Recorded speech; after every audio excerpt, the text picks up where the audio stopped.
up this animal. Charlie, what's wrong?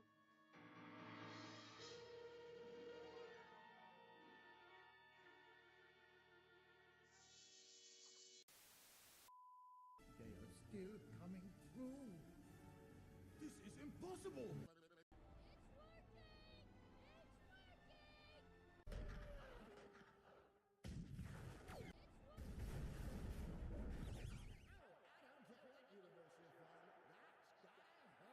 They've gone up the ventilation shaft.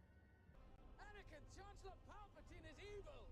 From my point of view, the Jedi are evil. Well, then you are lost! It's over, Anakin! I have the high ground. You underestimate my power. Don't try it. His whole family's here today to cheer him on. We understand Mrs. Terrell just got out of the hospital, so we wish her and her family the best of luck today.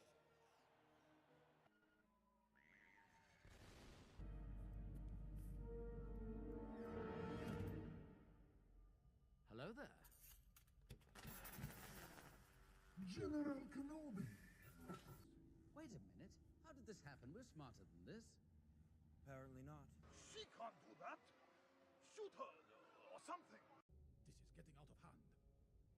Now there are two of them. Are you an angel? What? An angel. I heard the deep space pilots talk about them. They're the most beautiful creatures in the universe. What's that? It's blowing up from the inside. Now this is pod racing. I have brought peace, freedom, justice, and security to my new empire. Your new empire? If you're not with me, then you're my enemy. Only a Sith deals in absolutes. This is where the fun begins.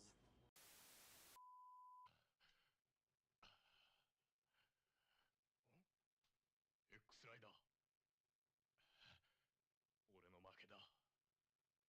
君は良きライバルであり好敵手だった。最後の握手を。アポロガイスト。私も敵に回すのが惜しかった。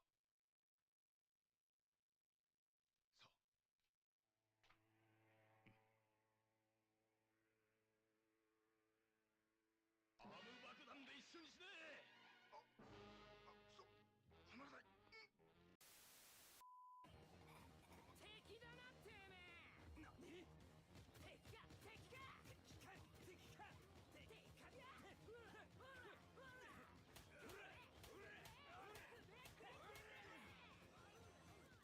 待てナルンちゃんミスター。こいつは敵ではないようだ。気絶してやがる。ただの罪のない一般人だぜこれ。The following is a fan-based parody. My Hero Academia is owned by Koei, Viz Media, and Shonen Jump, and a bunch of other guys. Please support the official release. I died in this game. With your 25 cents, you could help pay for Squirrel in need. That was the sound of dying squirrels. I forgot to take the toaster out of my bathtub! You need to get stronger. And why? You'll get a six-pack. I need to get stronger. And you could charm Miss Wallenstein. I need to get stronger. Hell, you could even get a harem going. I need to get stronger! Wait, does she have a boyfriend? A girlfriend. A girlfriend? I'm her girlfriend. Nah, she's single. Why are you picking on us? We're your friends. Not anymore. I just found out you dorks listen to metal. Nuh-uh. Yeah, huh? That's so lame. You should be listening to real music, like underground rap. It's cool because it's not mainstream, but at the same time it is. What do you mean? One kid behind you has demon wings and the other has monster hands. And you can fucking shoot fire. You guys are the most metal thing I've ever seen. Shut up. Just for that, we're kicking your ass for 3 straight hours, off camera.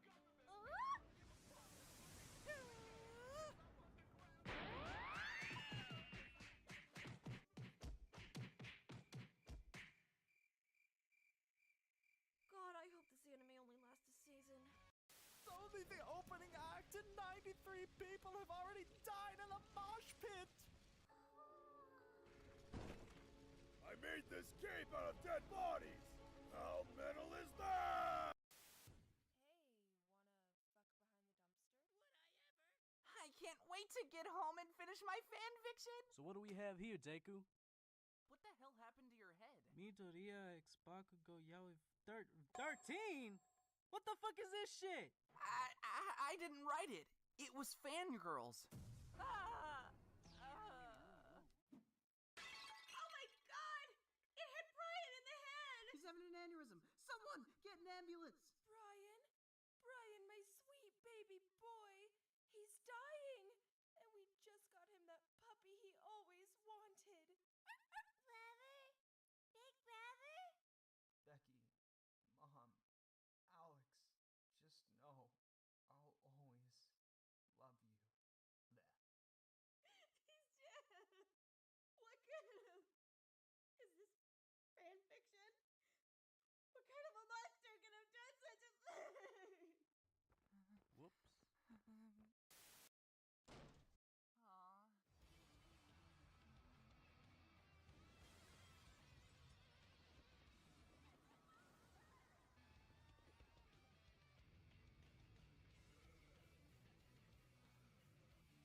Alright, time to beat this literal shit.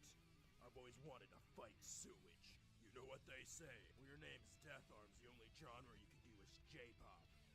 How the fuck did I end up in this shit?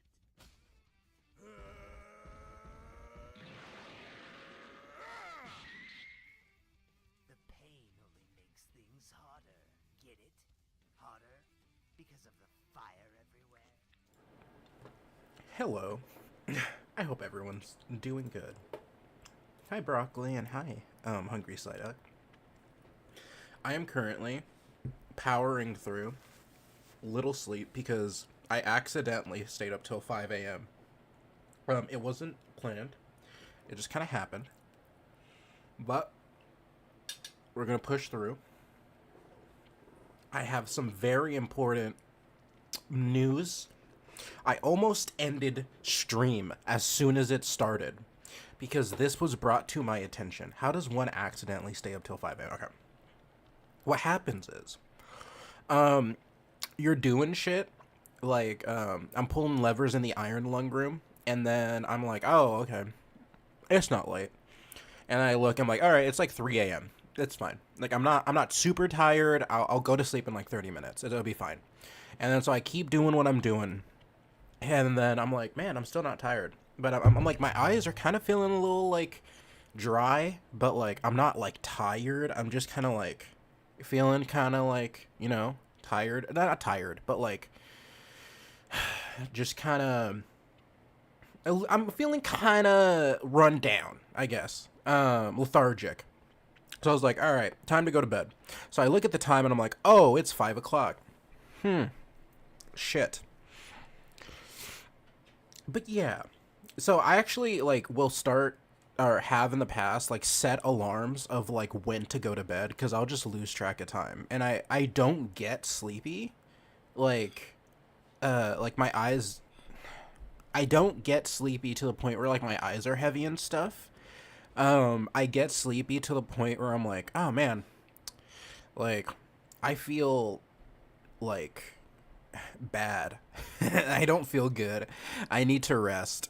And, yeah. So, it's part of, like, insomnia. I also used to take melatonin, like, a bunch. And then built up, like, a tolerance to it. So then that, yeah. But yeah. Hi, Yumi. Well, thank you for saying hi. I hope you have a great sleep. I hope you feel super rested when you wake up and everything. I hope that you are, like, just the most rested individual in the neighborhood. Anyways, we have important breaking UFO news that I almost ended stream for. Now, this is from a reliable,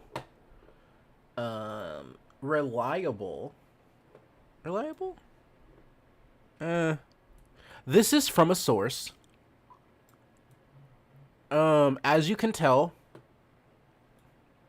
it's blowing up. This video is blowing up. 37,000 views, right? Blowing up. All right.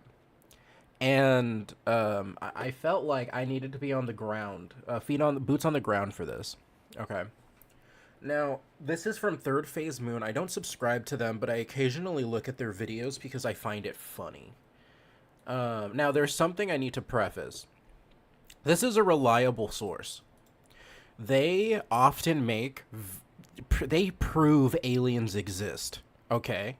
They are the best news site, YouTube channel for alien news. Okay? And I need to know about the new proof that we are not alone. Because if I'm right, we have new Skinny Bob footage. Okay? I don't know if anyone knows who Skinny Bob is, but I hope this video will recap it. Because Skinny Bob blew up the internet, and now we got Skinny Bob Part 2. Yeah. So, let's just dive in. I think that's all we can do. Oh man, they even got like a Windows After Effect.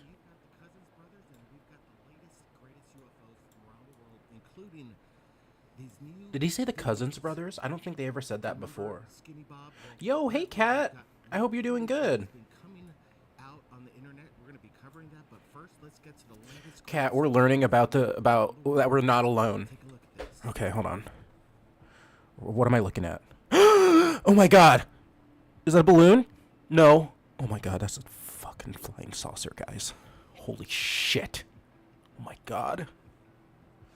Jesus Christ. Guys, this is real.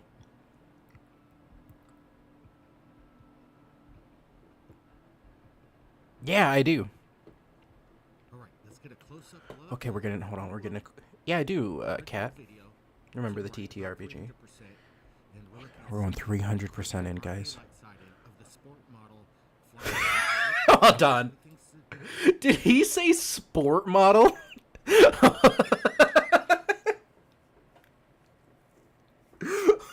Hold on. Am I looking at the sport model? Seems to be matching up. I don't see any manipulation. Look how large this craft is, and it's slowly rising. Oh, I'm sorry to hear that, Kat. It's probably about 25 to 35 feet in diameter. It's up there in the sky, Brent. Oh my god. This is extraordinary. Oh god. It's a classic flying saucer. Oh my god. Hovering within the mountain ridge over there. Probably about maybe 150 feet. Oh my god. 200 feet? A sport model? I wonder if it has an aftermarket muffler. Massive pull back with his camera and then zooms in again. Oh wow. Tells of this video being real. Look at this thing. What's your opinion, guys? Is this the otherworldly craft? Yes. Phenomenon that we're yes. looking for? I think this is. I think this is exactly what we're looking for. The person shooting it is at least a quarter mile away, and as he zooms V200, I like feet. It's a pretty good look at it. Oh my god. Yeah, this is a pretty good look. I would say this is the definition of pretty good look. Not a good look. Pretty good. Coming into Third Phase Moon, and we've got a lot in this episode, including. Oh, we got a lot in this episode? With Skinny Bob. Oh my god, I'm so fucking excited, guys. Third Phase of Moon. And this one is what the fuck is that? Because it's once again making is that a kite? On the internet. We wanted to pull it up. Is that a balloon? From the Third Phase Moon archives. I think we posted this about 14 years ago, way before AI existed as far as the videos that you're seeing. Yo, Stella.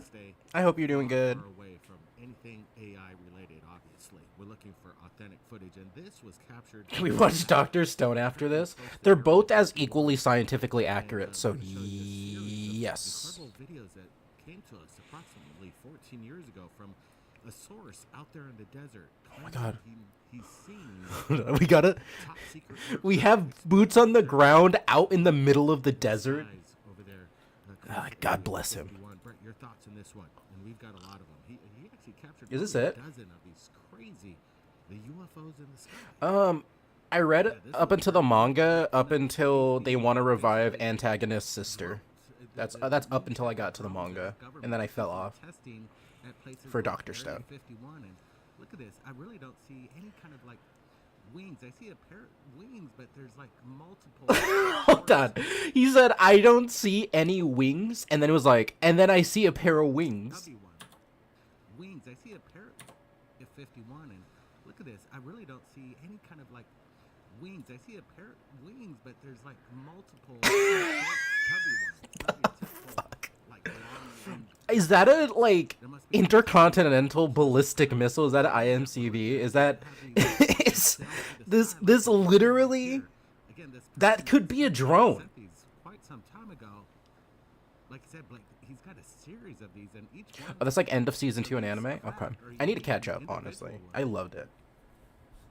Yeah, I remember we put this out, and everybody kind of dismissed it as the ISS space station, and I would. Oh my God! It is the ISS space station. Yeah. If you could capture the space station like this. You can actually. You can capture the space station with a telescope and then overlay it over the sky. Conventional, obviously with the wings, but look at the multi-wings. I need to rewatch it. I need to rewatch Dr. Stone from the start, actually. And then extend. Look at that. Incredible. That literally looks like a This is a flying antenna. I was gonna say an antenna. Fly in the air. You tell me. What we're looking at is How do antennas fly in the air? Well, third phase moon, cousin brothers. I think what you can do. Okay, so yeah, this is literally like that little cup link that helps transfer electricity.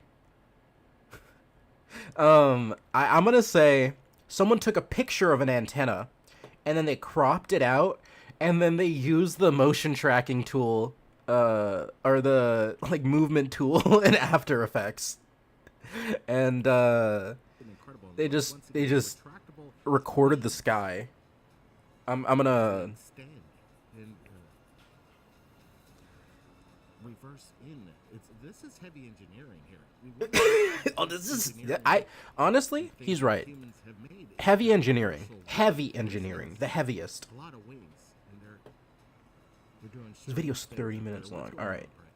How? Oh my God, we spend a long time. Slow-mo of what we're looking at here of this craft, but I don't know. All right, what's the next? What's the next thing? I'm waiting for Skinny Bob. Whoa! Oh my God, this music. It's Alien. The aliens make this? I'm gonna try to put 40k in TRPG so I can bully you for class ideas. Please do. That sounds really fun. All right, let's take a closer look at this. To the right, you're seeing a balloon. That is a kid's balloon. That is a silver party balloon with like Buzz Lightyear on it. That has gotten away from someone. Over the mountaintops over there in Thailand, and we were able to get this. Okay, excuse me. That's a Taiwanese party balloon. Look at it. It just goes behind the trees. Watch this again. It's because I had that exact same balloon and it left. This is probably my balloon. And I lost it in America, and it's finally made its way to Thailand. Watch it here. It is quite incredible. Whatever this object is. Some people might say this could be the Go Fast, and we see some trails behind it. It could be the Go Fast, like Sonic? The Gotta Go Fast? It was just stationary, and then it takes off. Watch it again, right there, and then it just. Yeah, it probably just got picked up by an air current, since there's very intense air currents near water. But yeah, let's see what else they got. What could this craft be other than the TR-3B? We're looking at. Oh wow! I want to get your guys' opinions. Sick. Look, it's a drone formation. Imagine driving on the side of the road at night and seeing this large craft hover over you. I'm gonna pull out my American issued 45 Magnum, and I'm taking pot shots at it. And I'm gonna say, "Come down here, you! Come fight me like a man!" I'll take y'all on. And I'm just gonna fire blindly into the sky. Like Yosemite Sam. 100 feet. You could see the 3 lights on the triangle itself, and then the... Pull out an A-10 Warthog. No, literally, I'm gonna get a Gosshog turret and start shooting at it. You're like, come at me, you Covenant bastards. Just say that this is a reflection from within the car itself. I don't think so. What we're looking at... This is a reflection of the car itself? Is the dude wearing, like, safety tactical gear? Is he... Oh, man. Oh, this next one is taken from a Southwest Airlines flight. Reverse engineered properties to it. So again, what's going on here? What the heck it is? Leave your comments below. We've got even more videos rolling. I was saying, if you don't tell me class ideas, you're a nerd and a goofy goober. Oh, don't worry, I got you. Yo, Nuvi. Okay, Nuvi, we are experiencing truth. Okay. We are experiencing disclosure in real time 2 days ago. So a little late to the party. These Covenant bastards have been right under our fucking noses. Oh my god. It's a blimp! That's a disc, bro. Why does vid turn red for one frame? I'm putting this up so people can understand when I'm being sarcastic, because I'm bad at being sarcastic. It's also the FBI hacking into my my dojo. So, I don't know if you guys have seen them. We actually have drones, like modern day drones with cases that are disc shaped.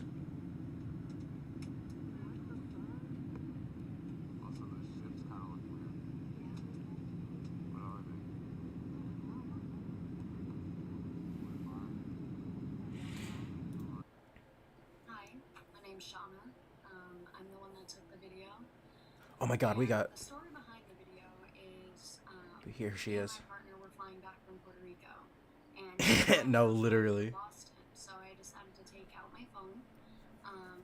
Thank you, Shauna. You're doing the Lord's work. You know, get a little video of us landing, coming through the clouds, get the city, stuff like that. And okay, so she probably didn't know that this was like a balloon or a drone or something. He's pointing out the window. He's like, "What is that? You see that?" And I thought he was talking about like maybe a boat because the harbor was right there. And I was like, "Oh, it's just a boat. I don't really see anything." He's like, "That's not a boat." And so I look some more, and then I zoom in because it's just this disc, just sitting there in the sky. That is a Tic Tac shuttle. That is Tic Tac branded. Little alien goobers. Oh my god. They're drinking our fucking water. They're fucking our women. They're taking our jobs. So I'm just like going through the possibilities of what it could be, and I'm just like, me and him just agree like that's. Oh, wow, they have her up here. Okay, when do we get to Skinny Bob? Other thing that it could be. Okay, here we are. In the mountains, in the Pisgah Mountains in western North Carolina, and like I always do, I like to film the sun rising over. Yumi, you want the good girl, good boy redeem? Well, you're such a good girl, Yumi. Yeah, you're gonna have such a good sleep. So good girl, Yumi. An ad break just started, so you probably didn't even get your redeem. Aw. Yeah. Aw, don't worry. You're a good girl. I hope that was sufficient. I also hope that the ad break took that away from you.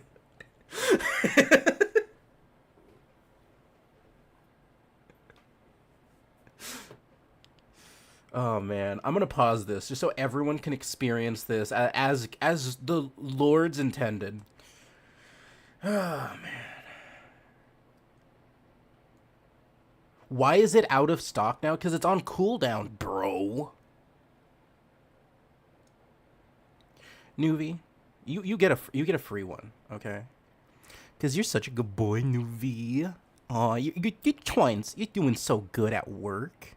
Yeah, you're doing so good, Nuvi. You're trying your best, Nuvi. Yeah, you're doing good. Yumi, I'm sorry if yours got cut out because of the ad break. So I'm gonna. Let me know. You could 100% just lie and say. You could 100% lie and say that yours got taken. Okay, you heard it. Cool. Cool. I did Nuvi a second one, but if you missed yours, I'm sorry. You're gonna save your 150 beans and buy drugs. Don't worry. They also the conversion rate goes in ironically to U.S. francs, not like the actual francs, U.S. francs. It's so weird. But yeah.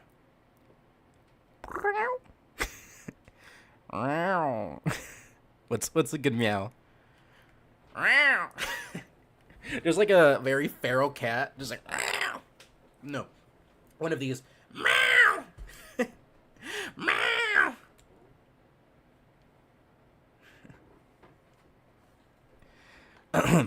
Meow meow meow meow meow meow meow meow meow meow meow. Meow meow? Meow meow meow. Okay. So he's saying. And, it wasn't until this summer I happened to be looking at this video and I saw something that was really unusual. Oh my god, this music is scary. I say slur and cat. Fuck. I'm gonna get canceled. No, don't worry. It was all satire. It was all satire. It's okay. It's okay. It was a joke, bro. It was just a prank. Oh, they're talking about this video. Faces in front of the camera and give us their side of the story, their testimony that have been appreciated 10 years ago. Now there's a new drop coming in. This is the moment we've been waiting for. The videos that have been making the rounds. We're looking at it right now. Apparently coming in from the same. I'm sorry, cat. It just kind of slipped out. The cat language is hard, okay? I'm trying my best. Again, we're kind of watching it in real time. It looks like okay, Yumi. You have a great sleeps. Kind of look at what's. I hope you dream of getting those gems. Footage. It looks like black and white. We see some being on the ground. Whoa! That's Skinny Bob. It's Skinny Bob. Skinny Bob. He looks a little different. Yeah, that might be another Skinny Bob. I don't want to sound like racist. Oh, he's taking a little nappy. Oh my god. Oh my god, he's walking. Oh, the aura. The aura. It's cool just to watch, right? Whoa. Very cool. Oh my god. He's so He's so pissed. Bro, they did not bring him his coffee at the correct temperature. He's so angry. He's like, "The fuck did you just put in front of me? How the fuck am I gonna drink this without sugar and cream?" He looks so upset. He looks like he pooped his pants. Poor guy. He's having a rough day. He got pulled over by the fucking U.S. Marshals. Yeah, I'll help with class ideas. My knowledge of 40K is limited, but honestly, real quick, the biggest thing I could think of is that Paladin and Fighter would be really good. IMO. Paladin and Fighter because you get a lot of like actions and stuff.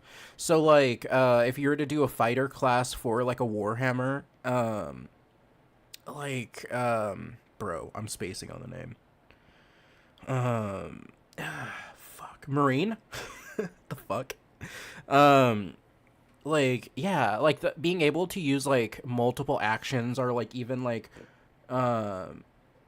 yeah, like being able to use like multiple actions or like kind of like a battle master type thing would be really good.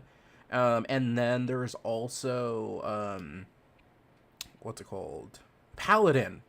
I mean, Cleric would also be good. You could rework Cleric into like a battle Cleric and then rework Smites as well. But yeah, I mean, there's a lot of really cool things you could do. For Skinny Bob from from the original. This one has different, You aren't a filthy corpse worshiper. Not so friendly like, but it does have a cuteness at the same time too. Does Skinny Bob have a cuteness? I'd be scared too if you're captured by the government and interrogated. But look at that, it almost looks like a Zeppelin, but you know it isn't.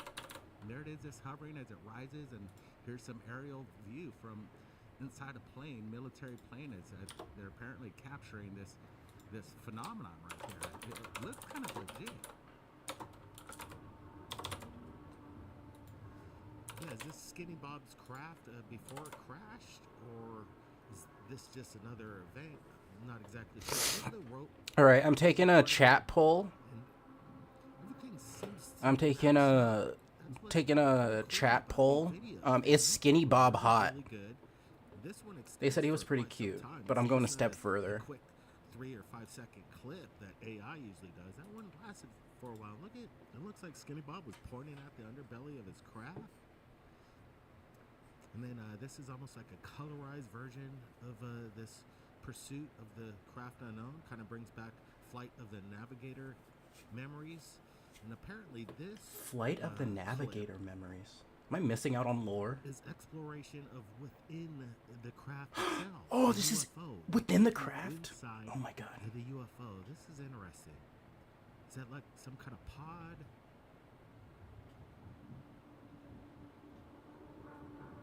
Kind of reminds me of the new Bob Lazar movie, of how Bob Lazar explained what it looked like within the flying disc. Whoa! They have primitive. Oh, they have primitive hieroglyphics in a advanced spacecraft, just like all the movies. Actually, have the source of the video. We can't verify what we're looking at is legitimate, but it is very compelling. Whoa! Look, we're inside the UFO. What do you think? Well, let's just say, I would believe this is what it would look like if it was true. Look at this. And it's kind of described, it's kind of exactly how Bob described the craft itself, with no straight edges. It has these rounded edges, nothing's Thanks, straight, Bob. and it has that column right there in the middle. Again, like that column is the TARDIS. There means a propulsion. Duh. This guy didn't even do his fucking research. Of the flying saucer itself. Look at this. There's a lot of detail going on with this video and this new drop. And if it's coming from the same source, either they're master CGI craftsmen or actually leak. Thank you, Hungry Psyduck. Yeah, so it's official that Skinny Bob is hot. In real time. Give us a big thumbs up. Wouldn't it be great if our government was dropping these kind of videos, which we know they have. But right now we have this, and we're looking at it, and like you say, Brent, there's a lot of detail going on, and if this were a hoax, it's an extensive one. Whoa! Side comparison. Obviously, the hand to the left is apparently the extraterrestrial being's hand, comparatively to a human hand. Are they putting some kind of monitoring device on his finger there? Oh my god, look. He's like refusing. Stuff coming into third phase of moon. Wow. Wow, they put a little heart monitor on his fingy. Did you get lucky enough to film a UFO? Well, we want to see it right here at third phase of moon. I have to see what other people said. I can't believe what I just saw. Oh my god.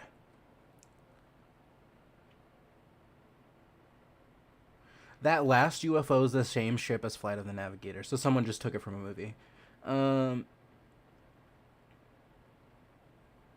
I've been watching UFO videos. Oh, wait, hold on.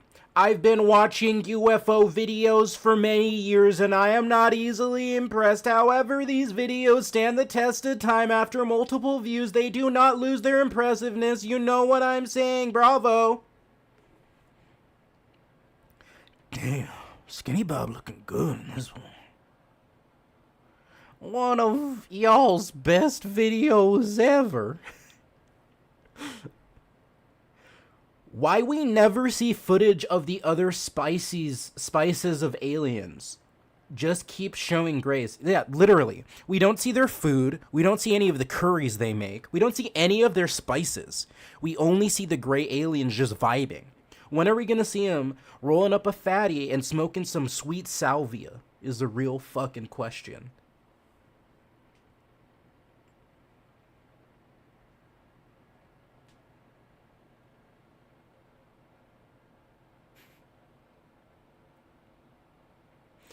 The Skinny Bob City Cinematic Universe.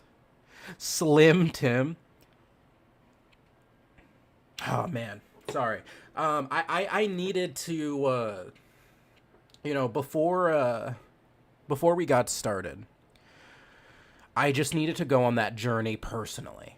So that I was informed in case I am mugged in an alleyway and they put a gun to the back of my head and they say, you listen here. You better give me the lore of Skinny Bob. And I was like, oh God, please, sir, don't shoot me. And then I tell him everything I know about Skinny Bob. And he still shoots me, but at least I fucking knew, you know? Are you a Slim Tim? I am a Hardy Tim, I'd say.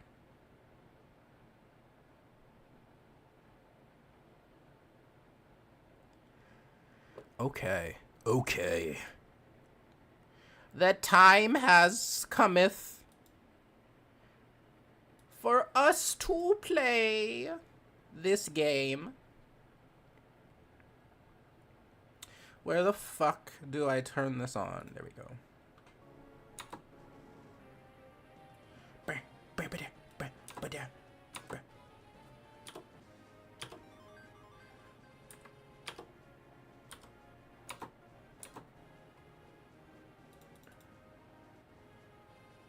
It's not Musical Monday. Does it still say Musical Monday? No, it doesn't. You lie! You lie!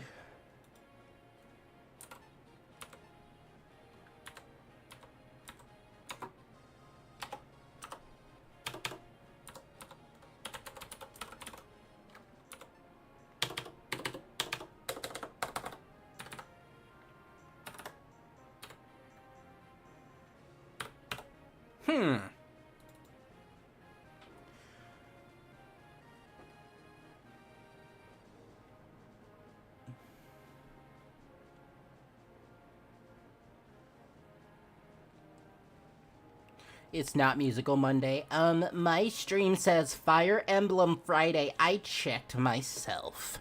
I also need to grab a controller, otherwise I can't play this game, because I thought I could click X to, you know, do it, because usually X is the select, but it's not doing anything. Maybe E? Nope. Maybe O. I don't know why I chose O. Maybe P, R, T, B, N? No. H, G? Nope. Okay. Yeah, I'm gonna,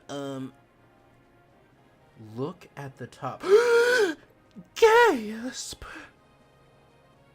Out of shame, I'm gonna go grab a controller from downstairs and on the way pick up an orange.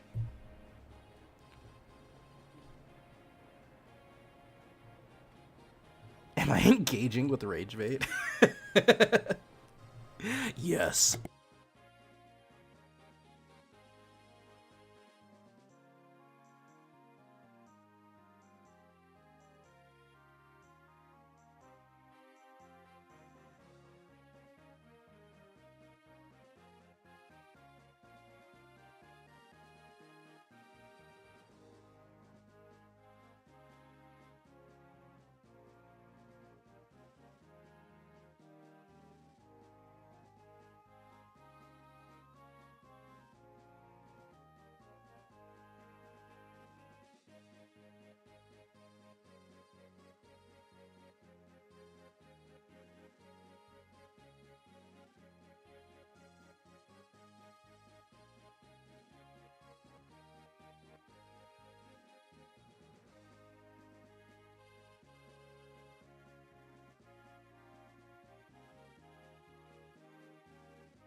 When plugging in the controller, I may have unplugged my microphone, rolled over my foot, and unplugged the HDMI cord to my monitor, and I panicked so fucking hard.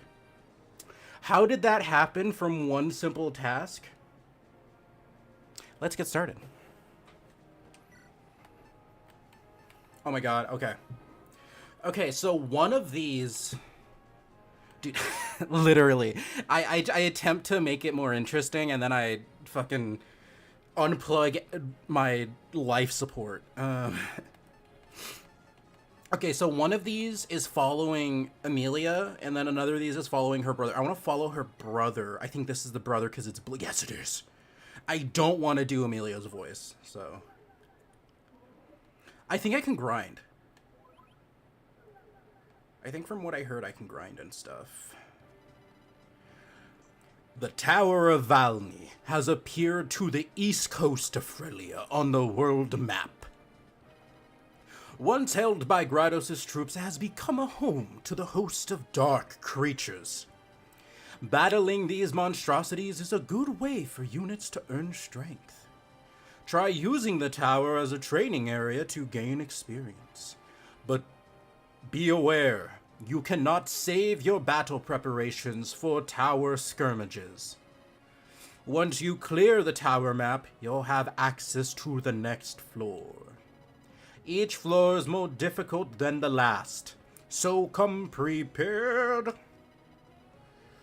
Dark creatures may also appear on other bases on the world map. To engage these demons in combat, simply place the cursor on their location and press the A button. If the battle goes poorly and you're in danger of losing units, use the retreat command on the map menu to withdraw your troops. Okay. So I actually like wanted to go and buy some stuff. Like, I don't. Okay, so this is the tower. Okay. What if I just want to? Yeah, I want to go to the armory. Cool. I need something for Joshua. Where's Joshua?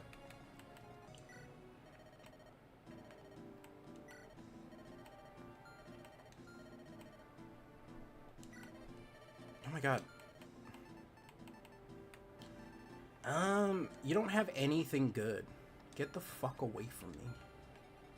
What about over here?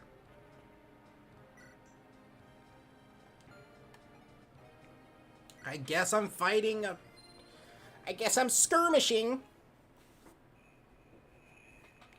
I'm gonna skirmish so hard.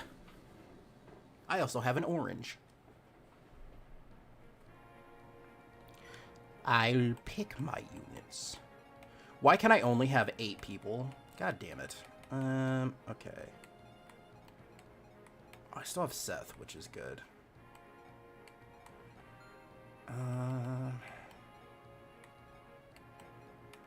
Fjord is level 12?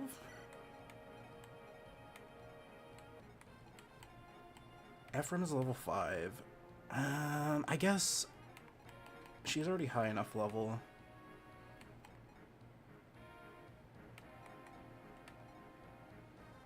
Spring Ross.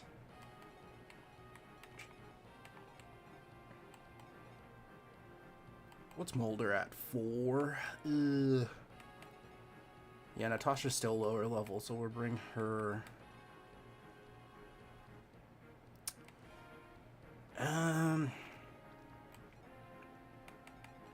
I want to bring one more... Oh, hey Shin, I hope you're doing good. You missed the disclosure. I found out alien life does exist. It was freaking crazy. Absolutely bonkers. Man, I kind of want to...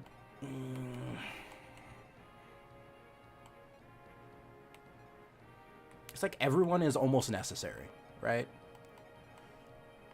Whatever. I'm gonna... Oh my god, there's a lot more people than I expected. Okay.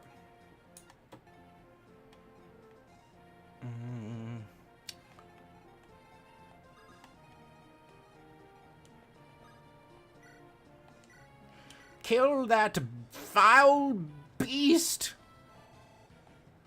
Good job, Ross. You have earned a good star in my books.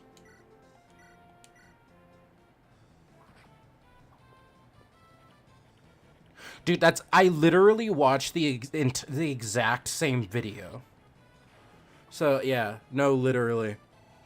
I watched the video in the entirety. It's so fucking... so good. It's so good.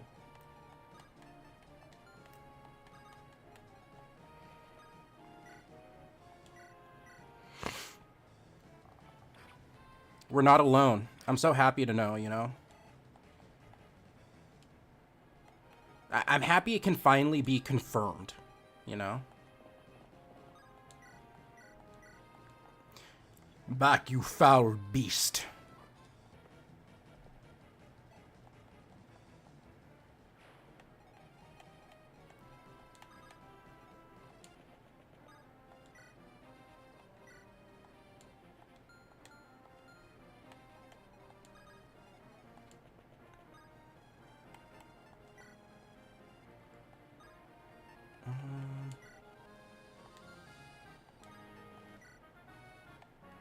Weird.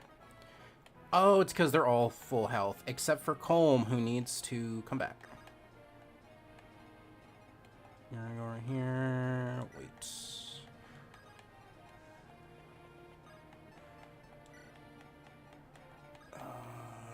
Yeah, go over here. Oh, there's a lot more monsters than I expected.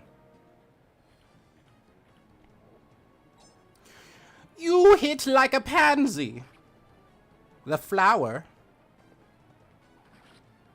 Oh, get fucking destroyed. Thanks for the 2 experience. Natasha, no!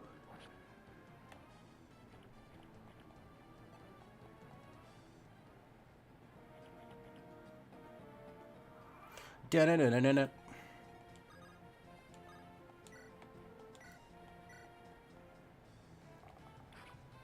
Back, you foul creature. You filthy cur. That's such a bad level up.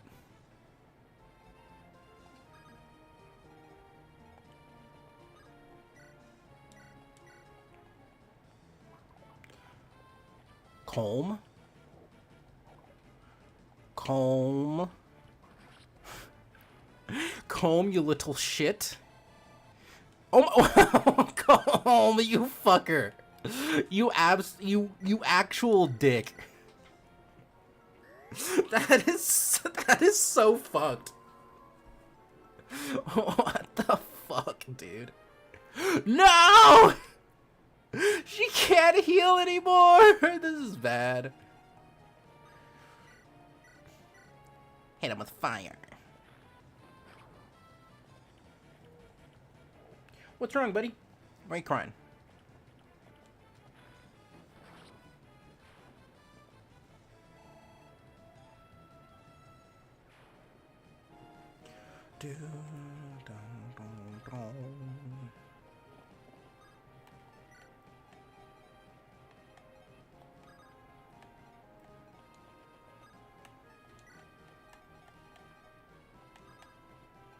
Oh, Thor.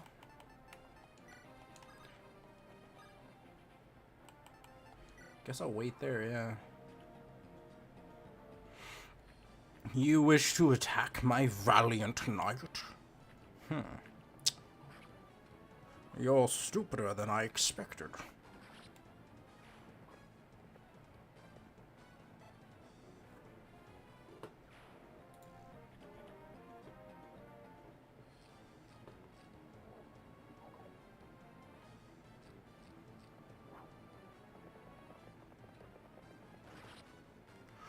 Oh, get fucking destroyed. These aren't the hot Greek gods I was promised. Yeah, Shadow, sorry. I'm playing, Fire Emblem, and, these undead bastards seem to be attacking my, hot anime guy on, horse.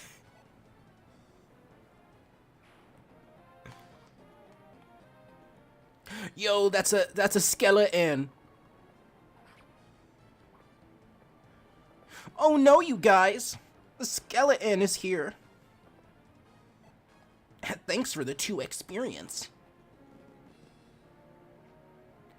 Oh no, it's a warg.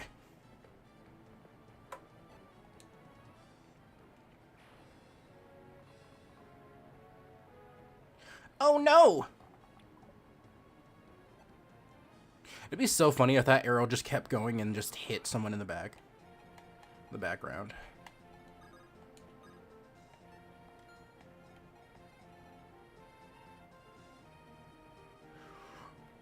Oh, thanks. You know, nobody's pointed that out yet, so I really, really appreciate you pointing that out. And now I can fix that.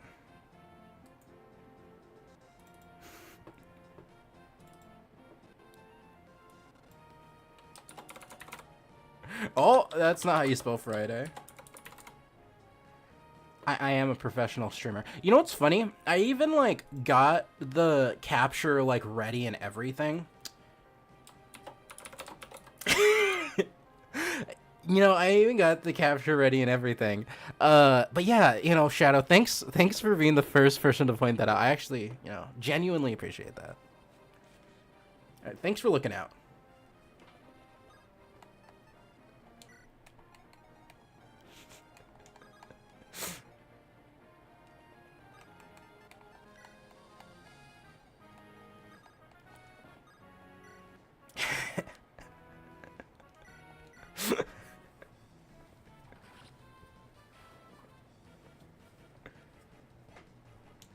Oh my god, why does that keep happening? I'll get an iron bow. I keep, like, leveling up until, like, 99 experience.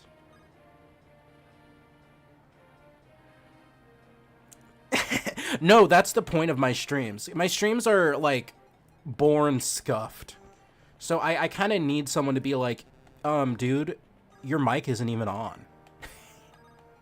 Otherwise, I just... Wait, is this another route? Oh, that is another route. Yeah, let's go this way. So I appreciate it. I take all criticism, needed or unneeded. I wish I was more... A perfectionist is the problem, dude. No, you know what's funny? You wouldn't expect it from, like, the everything about me, but I'm a perfectionist too. And I overthink things, which causes me to overlook things, which adds scuff to the stream, which is fine. You know, I think, you know, I've actually had streams that have never had scuff, I think. You know, I think I've actually had, like, a pretty decent... My fucking lance broke! You know, I'm happy. I'm happy.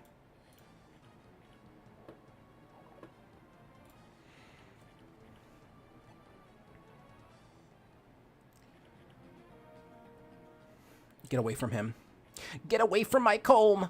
Oh, never mind. He's got the sick dodges.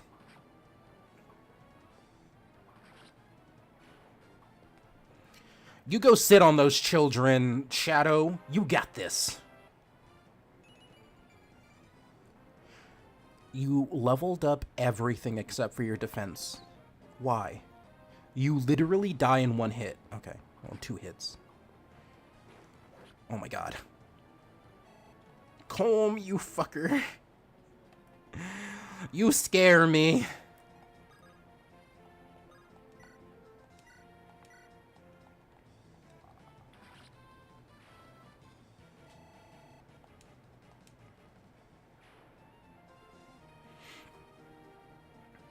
And trying to write. Yeah, that's pretty rough. And you want to play, Shen, you want to play this game again so badly? It was so much fun. Yeah, you know what's funny? I had never played, like, a Fire Emblem game, and then, like, now having played them, I'm like, bro, these are pretty good. Oh, good, she can attack from afar. Ooh, get wrecked. 2?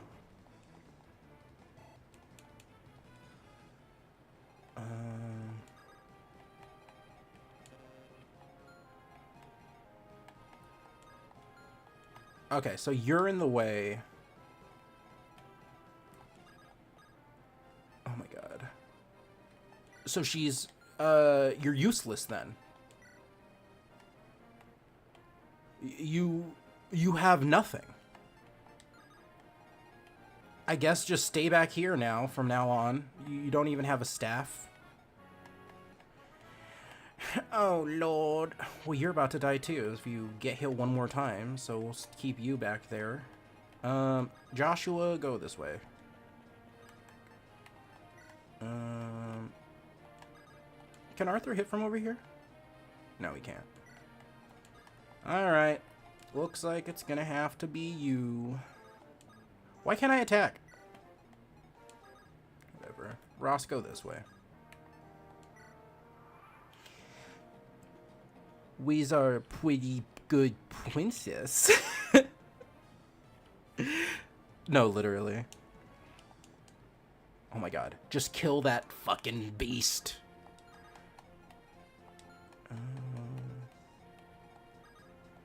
You know what, Loot? I'll give you the killing blow. You know, it's pretty good. These... Oh my god, Loot. I mean, I appreciate you for, like... You know, killing them, but... I'm actually gonna bring you over here. Did your sword fucking break?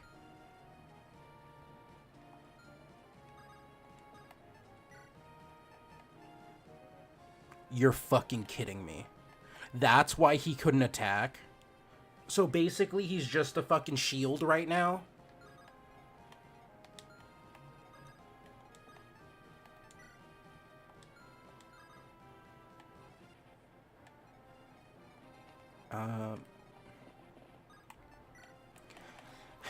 I feel like I was not properly prepared for this fight.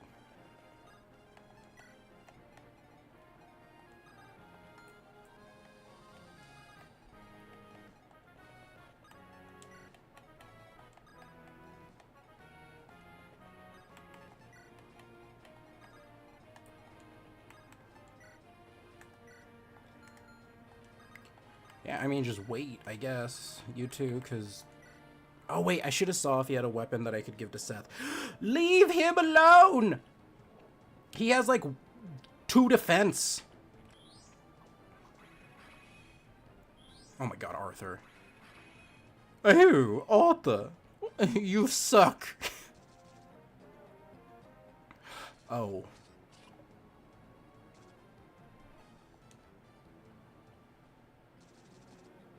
Oh!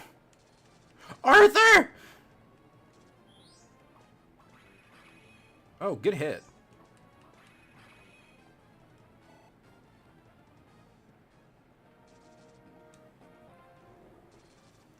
I'm actually very stressed right now. Like, this is scary. Oh my god, Arthur.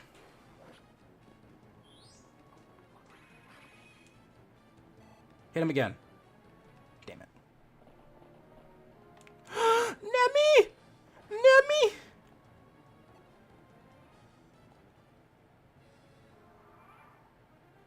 Okay.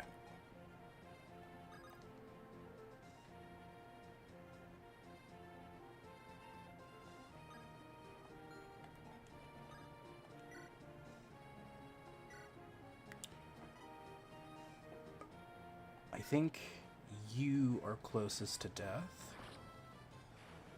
Bam.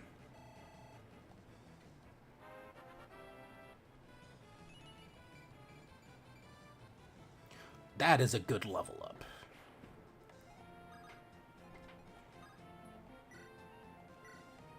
Attack the dog, because the dog is scary. Oh, good level up. Let's see if it's an actual good level up. I mean, you got resistance, I guess.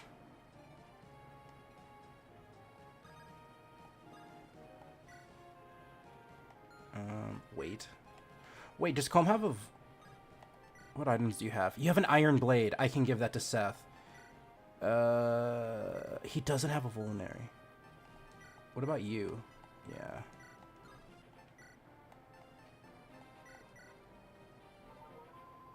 Alright, I can go and give Seth a sword. That is my task.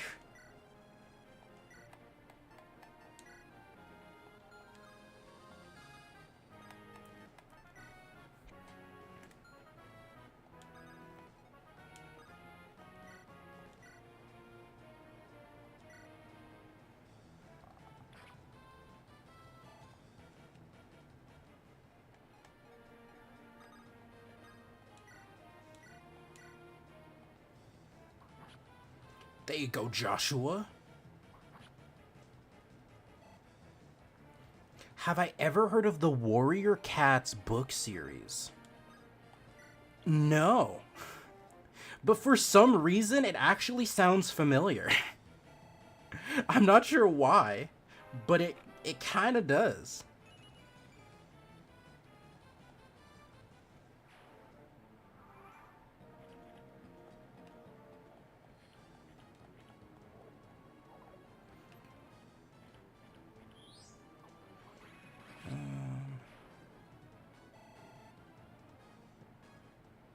You get to yell at a child. Felt.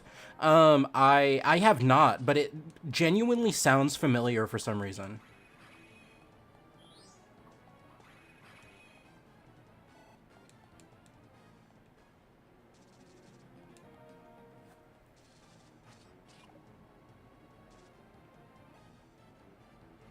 They're just about to touch a really hot bowl of ramen. Yeah, I mean, when I used to take care of my nieces and nephews, it was literally the same thing where you're just like chilling and you're just like, this kid is smart enough not to do something stupid. And then you look over and you're just like, ah, stop, please, you fucking dumbass. No, you stop.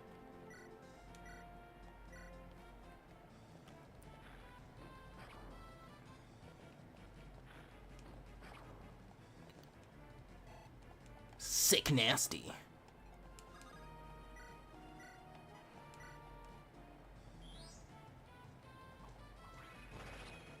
Ooh, that was a crit too.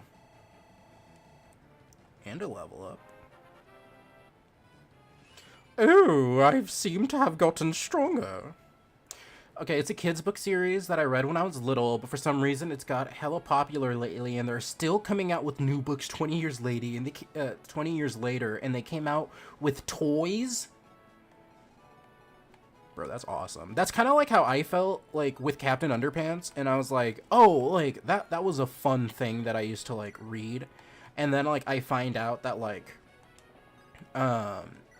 it like has like its 78th book.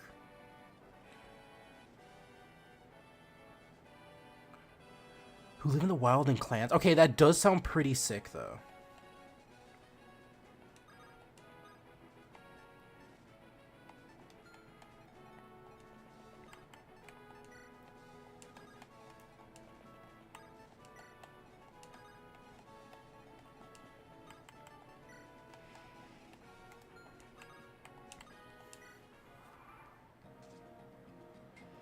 Why is it always Arthur?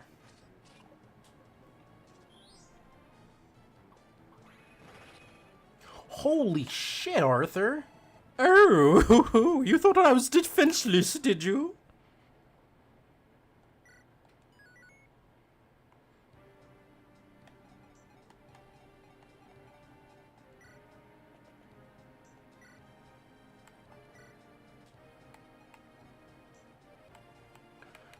Okay, so many people. Okay, first off, Natasha needs...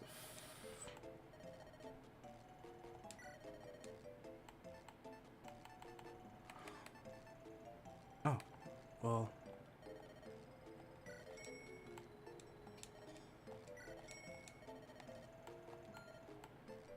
What does this do? Restore? I don't know, it looks cool. Nope. Okay, Seth also needs a... Oh, okay. So... no. Okay, so since they only sell that shit, I'm gonna buy another lightning for... you... And then where is... not Vanessa... loot.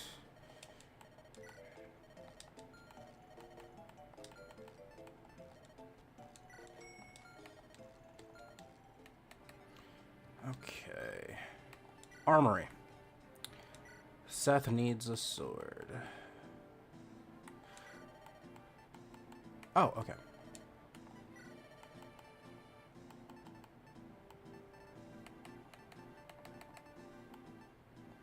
I'll buy a steel sword. I'll buy steel lance.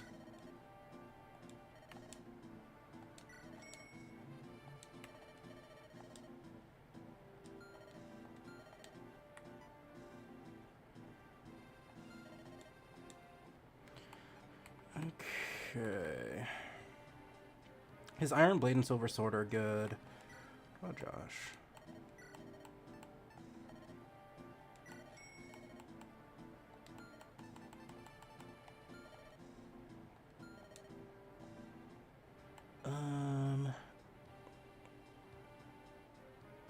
Okay, she does have those. He's good, he's good. Oh, Fjord's steel sword is gonna, like, die here.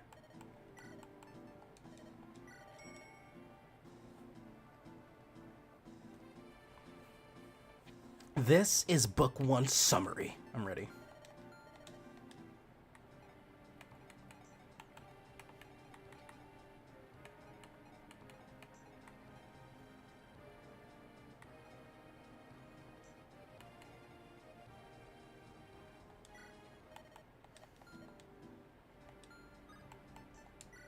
Yeah. Seth, trade with Nemi. The iron bow.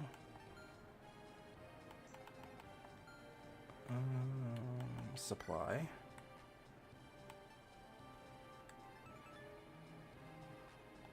Okay.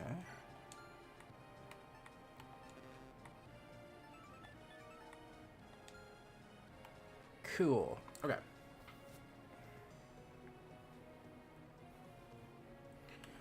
Awesome.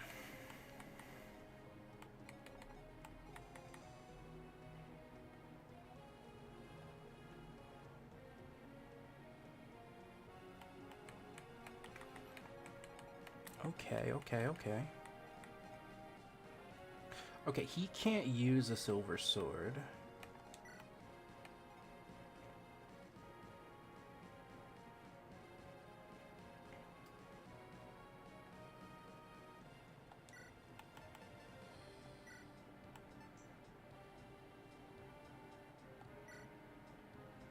We'll do that.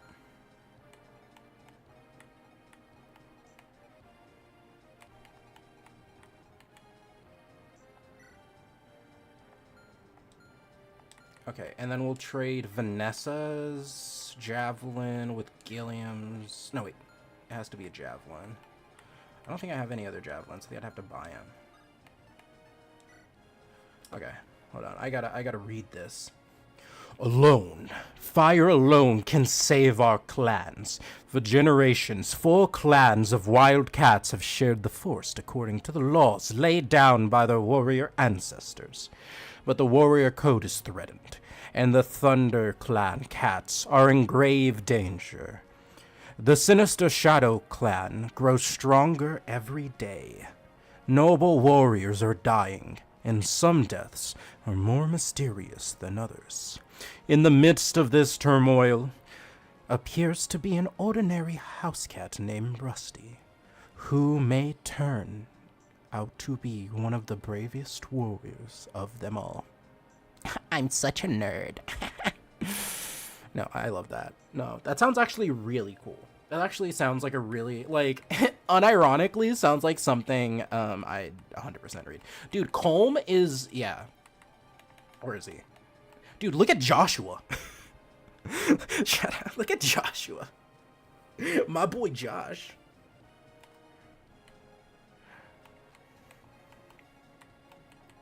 Okay. To the tower. Yeah.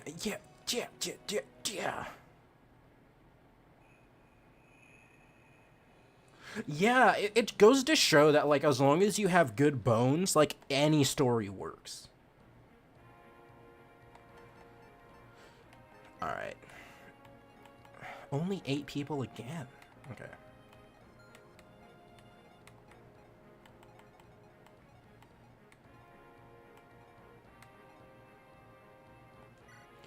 We'll bring Ephraim.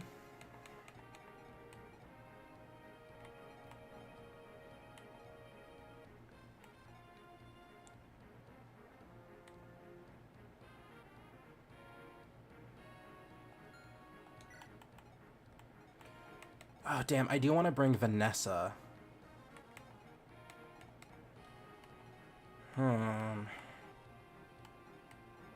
But who do I switch out to get Vanessa?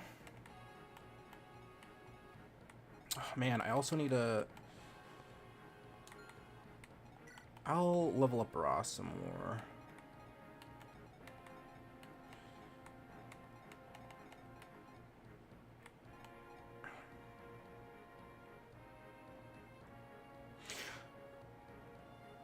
Joshua is the name of my oldest brother who's kind of a prude. See, I have like... Ooh, excuse me. Oh my gosh. I have the entire opposite reaction to the name Josh. I have an older brother, like cousin, named Joshua, who I always thought was cool as fuck. He would always show me cool stuff. And, like, he was that one who's like, oh, I'm gonna go to my room. And then it's like, oh my god, he's in his room smoking weed. That's so cool. Whenever I'd hang out and stuff like that. He taught himself how to play guitar, like, by ear, which was super cool. And then, like, when I would spend the time, when I spent, like, the summer at his house, what's it called? He came home from work one day, because I remember he worked at, like, he worked in, like, the freezer department at Walmart at one point. And he came home and he was like, I got paid today and I bought the box set for Dragon Ball. Do you want to stay up and watch it? I'm going to call in tomorrow. And I was like, yeah. And then we watched it. And then while we were watching it, he taught himself the theme song on the guitar. It was like, I don't know. It's like a core memory. So, like, yeah. And then he also, like, that family, too, was, like, very into, like, metal and stuff. So, like, He's burning sage, so you think he's smoking weed. Yeah, I don't know. He also helped me, like, get into, like, some anime, and, like, I don't know. He was always, like, the older brother type, and so I look at a lot of those memories fondly, from him. So anytime I hear the name Joshua, I'm like, yo, that's such a cool name. Even though it's literally just affiliated to one person. Also, like, he's the only person that I know who's actively in a metal band that wears kilts. So, I don't know. I fucking love the dude.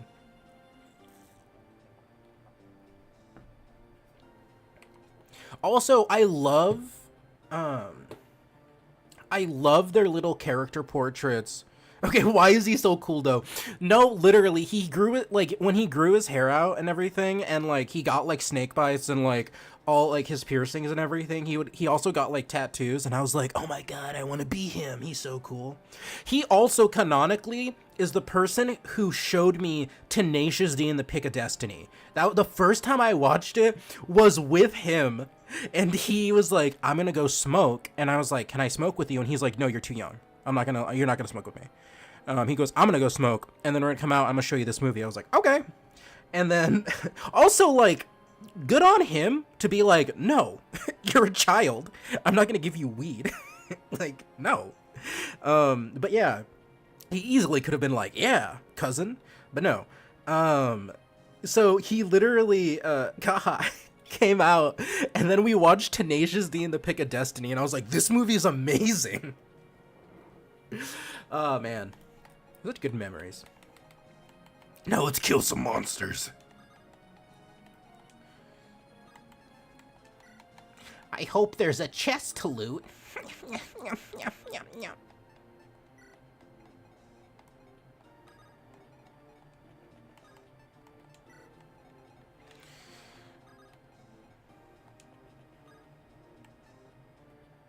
You didn't see it until your fiance showed you a few years ago. It is an experience. You're a sheltered child. Yeah, that's always unfortunate. I think that, like, my problem was I had friends who, like, whose parents were, like, would, like, overly shelter them. And I would, like, try to, like, talk to their parents and be like, why is this happening to your child? Like, I would be like, why are you parenting your child like this? And then they would, like, be like, why is a child talking to me like this? Because I remember I had one friend whose, like, parent wouldn't let them watch Ed, Edd and Eddy. And, I was like, bro, what? And this was, like, in, like, elementary or middle school. And he was like, yeah. And then so I was over at his house for like a birthday party, and I put on Ed and Eddie, and he was like, I can't watch this because my mom's gonna get mad. And I was like, why? And he's like, oh, because she says like it teaches you how to be a gangster and commit crimes. And I was like, bro, what? I'm like, it's a funny cartoon. Like, and I remember talking to his mom, and she was like, I just don't want him to watch it. And I was like, oh, so you're just being controlling so that, you know, like there's not an actual reason, you just don't want him to watch a particular show. And I told her that. She was like, what? And I was like, and I told her, I was like, I've watched this show since it came out. I'm like, they always get punished for every bad thing that they do. If anything, it shows you not to do what they're doing. Yeah. And so I was like, have you actually sat down and like watched an episode, or have you just made assumptions based off of a 2 minutes that you watched? And she got so lividly angry with me. She asked me to call my mom. And then so I called my mom, and I had her talk on the phone, and then my mom literally was just like, I mean, he has a point, but like, yeah. And then my mom was like, you can't talk to someone's parent like that. And I was like, okay, but I'm right. Like, it's not my fault she's in the wrong. And my mom was like, yeah, but it's like her house. Like, you have to respect her rules and this and this. And I was like, yeah, but like, my friend's missing out on like an experience he wants to experience because his mom's just doing something to validate herself. No, my mom was like, anytime, okay, so like, it's funny too, because like, my parents always encouraged me to like stand up for myself. So like, I remember one of the first times I got into a fight, I had a you know, literally, that's literally how my mom parented. But like, I remember the first fight I got in was, my dad always told me, like, I remember my dad telling me this. He's like, if you tell a bully to stop and he can't listen to reason, the best way to get him to stop is just to walk over and punch him in the face. I don't know if my dad was joking or just saying, like, you know, like, threaten him. So I went to school, and I was in elementary school. I was probably like in, I was probably like in 4th or 5th grade. And I had a SpongeBob backpack. I had a brand new SpongeBob backpack. But this kid, I remember his name to this day. His name is Joshua Nolan. And he decided to start making fun of me when I got there in the morning for breakfast. And he started calling me the F slur and saying I was gay and saying like all of this shit of like, oh, like, you know, how dare you like SpongeBob as a 5th grader? You're stupid. You're a big old dum-dum. And don't kill her. Fuck. Okay. It's fine. This happens sometimes. This happens sometimes. This happens sometimes. I just realized I'm going to have to do that spider fight all over again. LOL. LOL. LOL. Okay. How the hell do I, there it is. Okay. But yeah, so, what's it called? So he was calling me names, and I told him, and I was like, Joshua, stop. And he was like, oh, what are you gonna do? And I was like, I'm gonna go over there and punch you if you don't stop. And he's like, you're gonna punch me. And I was like, yes, please stop. And he kept doing it. And the lunch ladies were, like, telling him in Spanish, like, leave him alone, like, and stuff.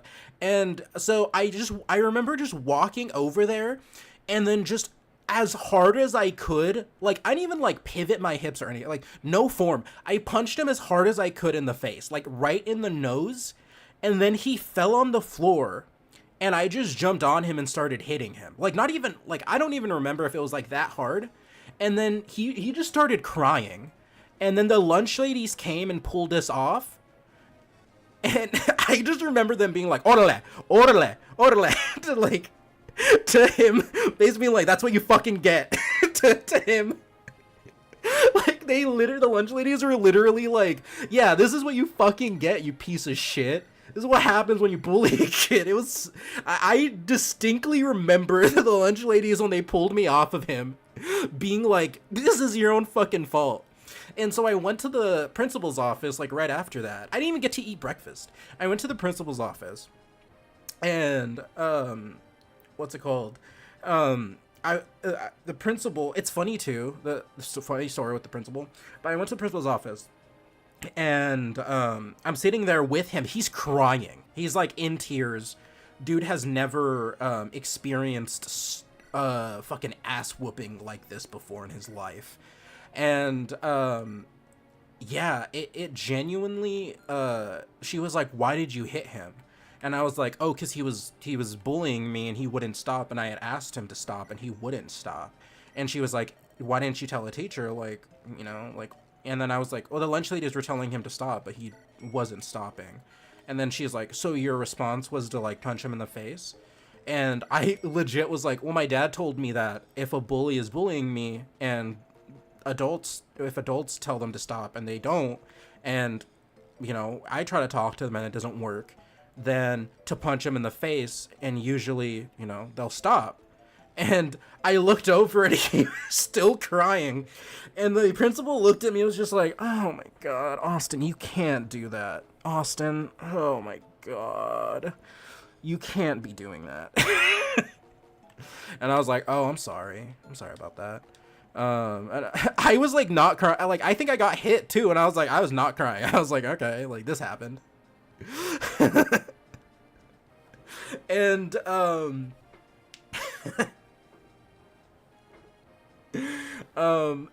then so she called my dad, and then so I was like, oh my God, my dad, this is gonna show just my childhood. I'm like, dude, my dad's gonna beat my ass. Like, my dad's gonna be so fucking mad. Like, I was stressed. I was like, bro, this sucks. I was more stressed about going home than being in a fight. I was like, bro, this sucks. My dad's gonna bitch at me. Like, my dad's gonna yell at me. Like, I'm gonna be in so much trouble. I'm not gonna be able to play my fucking GameCube or my Game Boy. My Game Boy's gonna be taken away. I'm not gonna be able to play Pokemon. This is gonna suck. Like this and this. So my dad picked me up and I was like, I'm so sorry and this. And he's like, what are you sorry about? And he's like, I'm never gonna be angry with you for defending yourself. He goes, I'm proud at you for defending yourself. And I was like, what? Huh? And then he drove me and bought me ice cream. And I remember just being like, is this like ultimate trouble? Have I like set the scales back? Like, have I gone so far past 100 that it went negative? So he's happy? I was like, he's gonna murder me. Yeah, it was, what's it called? It was, yeah. That's what I remember. Oh, and then also funny story. So, the principal that I had in elementary school, so both of my parents are teachers. And so my dad teaches at basically where I live, where I used to live in my hometown. If you drive like 30 minutes, you're basically in a different state. And so that's where my dad would teach. So we were in different school districts, and until I moved to the high school that was in his district, but he was a middle school teacher. And so he was a middle school teacher, and my mom was an elementary school teacher, but then I went to the high school. And the principal for that middle school that my dad taught at was the principal that I used to have for elementary school. Oh, Shadow, I have a lot. And so, yeah, so my dad, like, I mean, I don't know why my dad would have told me, but yeah. And then so I met her on an occasion because my dad like did sports and stuff, like helped out with sport. He was a coach. And what's it called?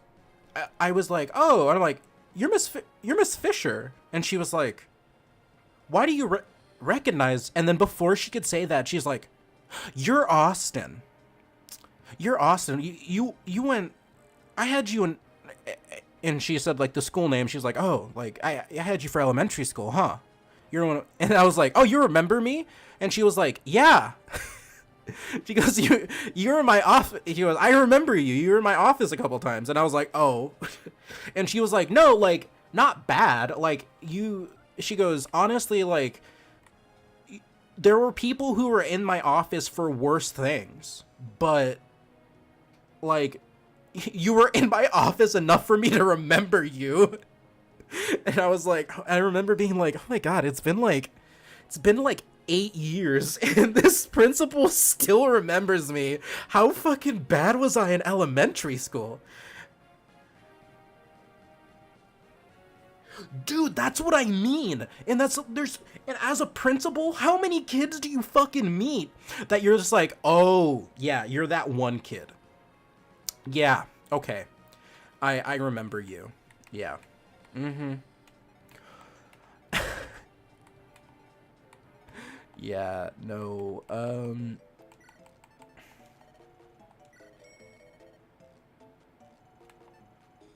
a couple of months ago, my creative writing teacher, my sophomore year, remembered me. I graduated in 2014. That's crazy. Remember, because I made her read my shit too much. Oh, that's fair. Yeah, I had a teacher in, here's what's even crazier. I had a 4th grade teacher, my 4th grade teacher. His name was Mr. C. And one of the best teachers I've ever had. That teacher I credit for being the reason why I even like to write. For our reading for that class, he had us read The Hobbit. And we watched, like, the animated horrifying movie. And, yeah, we watched The Hobbit, and man, he also did an exercise in that class where he had us listen to 2 songs. The first song was Every Little Thing She Does Is Magic, and the other songs was Dust in the Wind. And then he had us write like a 1-page report of how each song made us feel so that we could learn to analyze music, the lyrics, and like do music comprehension. And, like, understand what the songs was telling us. And I'll be honest, before that moment, I just listened to music. It was just sounds. And it wasn't until I had him that I was like, oh my God, like, this song is, like, sad. Like, I literally started tearing up when I started realizing the contents of the song. And, man, like, him doing that, and I remember him being like, what do you like to do? And I was like, oh, I like to read and stuff. But, like, maybe I'd like to make a story sometime. And then he was like, okay, come in on your lunch, and why don't you show me what you can write? And I was like, oh, okay. And I remember writing, like, little, like, fan fictions for, like, the shows I was watching. And then he would actually read them and be like, oh, like, this is really good, but you might want to, like, work on this. But he was, but, like, dude actually did that. And I was like, and I remember, like, okay, it only happened, like, twice. But still, it was enough for me to remember it, and him critiquing my 4th grade on the spot fan fiction was like, I don't know, like that really like made me feel like, oh my God, like maybe this is something I could do. But yeah, but what's crazy, that teacher to this day teaches at that school. And so when my 2 nieces went to that elementary school, they had him in the class, and he fucking remembered me. And this was like, what, 2-3 years ago? So that's, I don't know, that was I think that's crazy. And it made me so happy, genuinely. I was like, bro.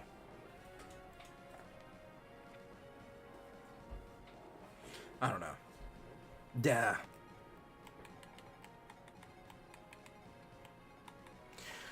Yeah, him, and then I had an English teacher in middle school too, who kind of did the same thing where, I'm actually gonna trade items first, where she would give us a writing exercise, and no other teacher did this writing exercise, which I think is criminal, because this is my favorite writing exercise I have ever done, period.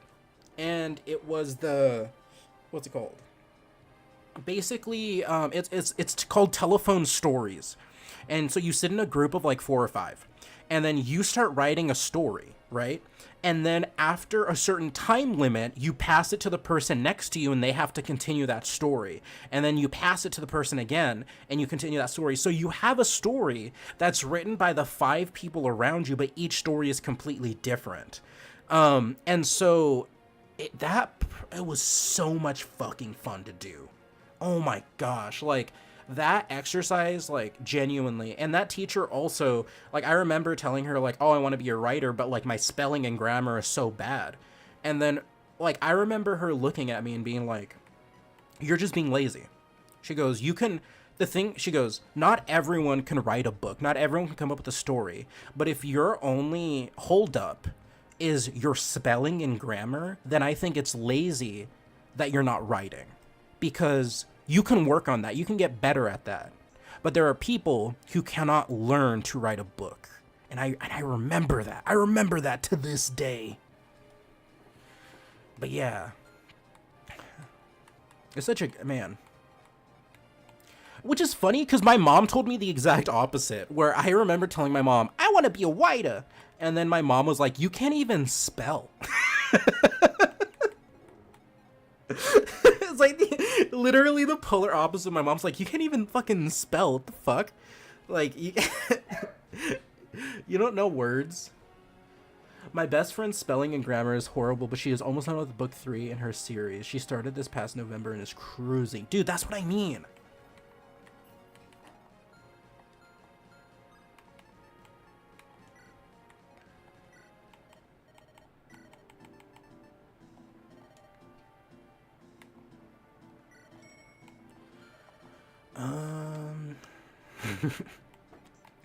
Every time I think about that, it's so funny to me.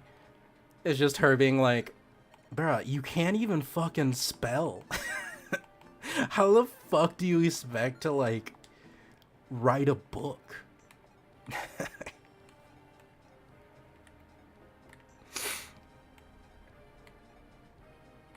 Who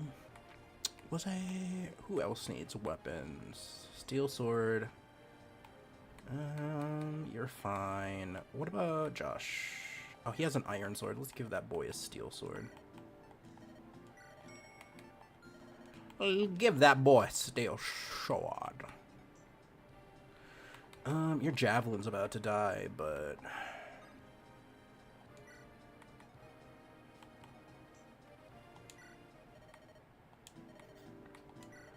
Okay, I want to sell my javelin. And then I want to buy a... Oh, so the lance and the javelins are the same shit. I thought they were... No, they are different. I just bought a new lance. Motherfucker. No, literally. And I think that, like, that kind of stuff is, genuinely what I find. I'm gonna save state right now so I don't, like, fucking lose again. But yeah, like, that's something that I will say is that, like, teachers do genuinely have an effect on how you, like, will turn out. And so yeah, I don't know. Obviously. But I'm lucky. I feel lucky to have had good teachers and, like, good adults in those schools. Of course, like, I also had, like, really bad teachers.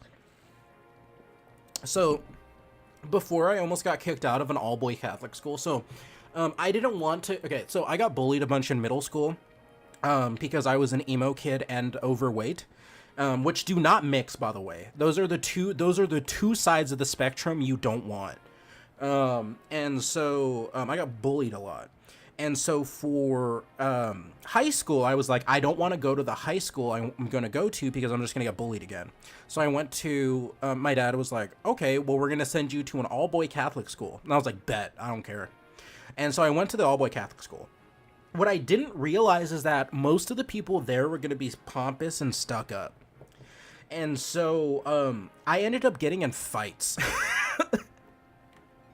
because of that. And yeah,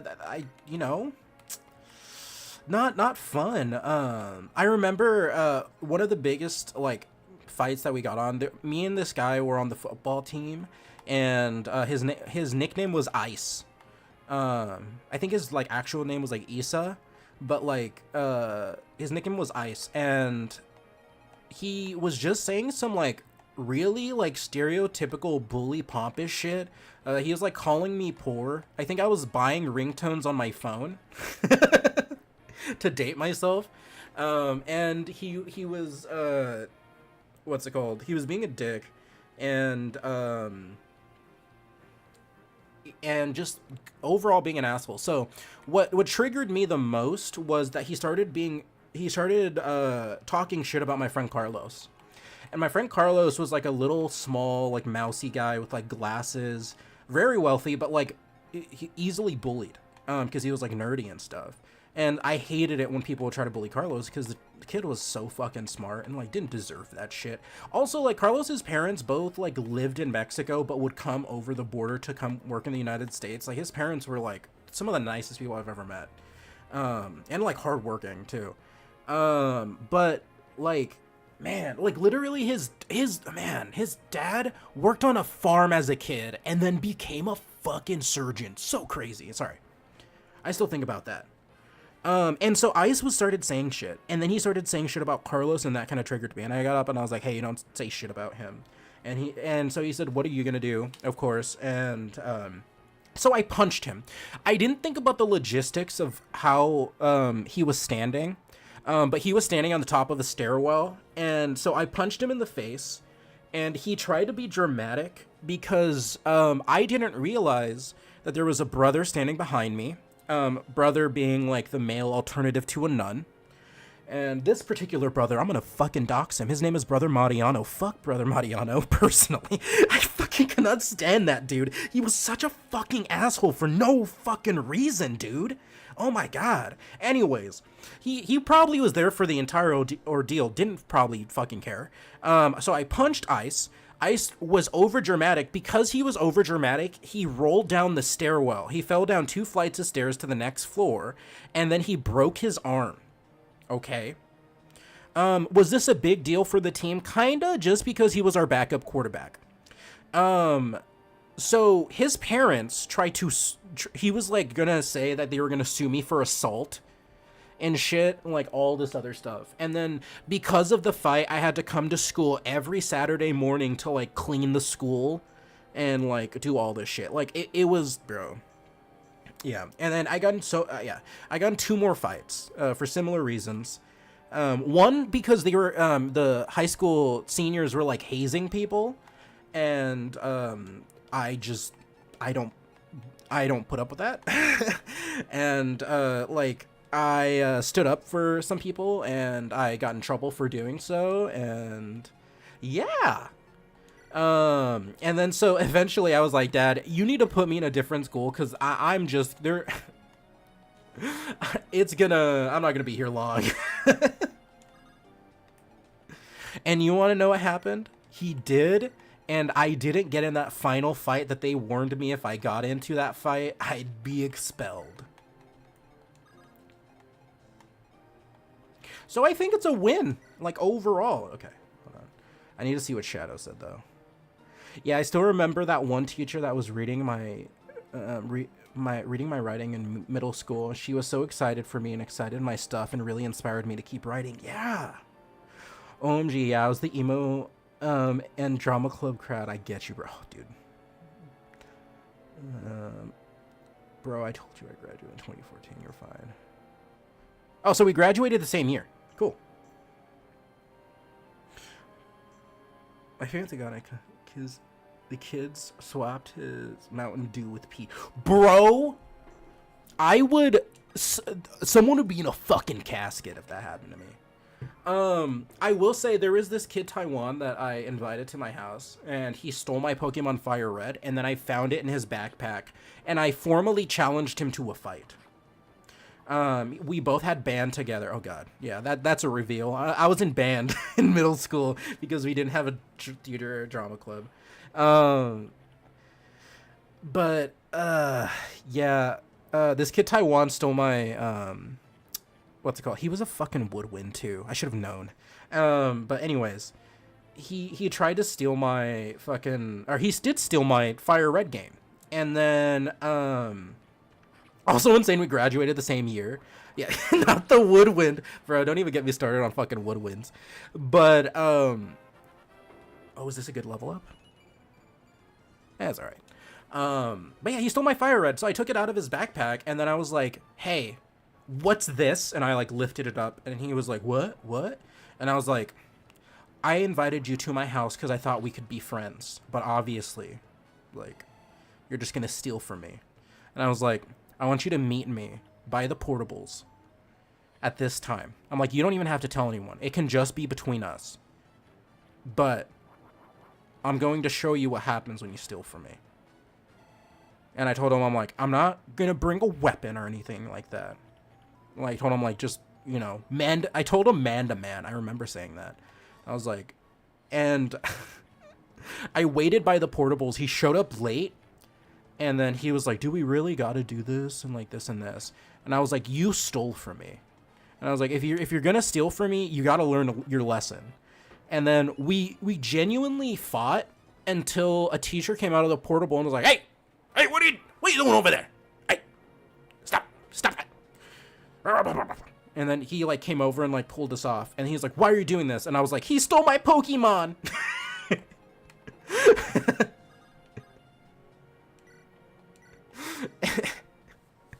And the teacher was like, "What? That's no reason to be fighting. Aren't you both in band?" I was like, "Yes."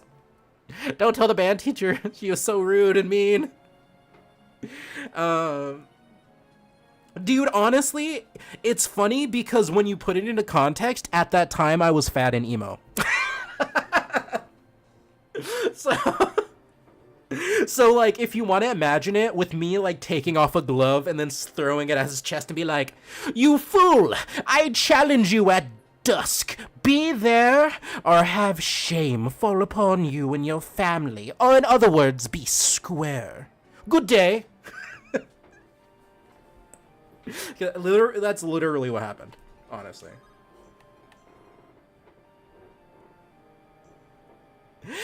I know, childhood emo, which is like, that is prime. It's not a phase. We were not cool. I wanted to be cool, and like I would occasionally sit with like the cool kids, and I was sociable. I often like hung out with like different groups and stuff. Yeah, emo kids are now cool. What the fuck is that shit? That kind of pisses me off, honestly. I think that's unfair. Kind of like how anime is cool now.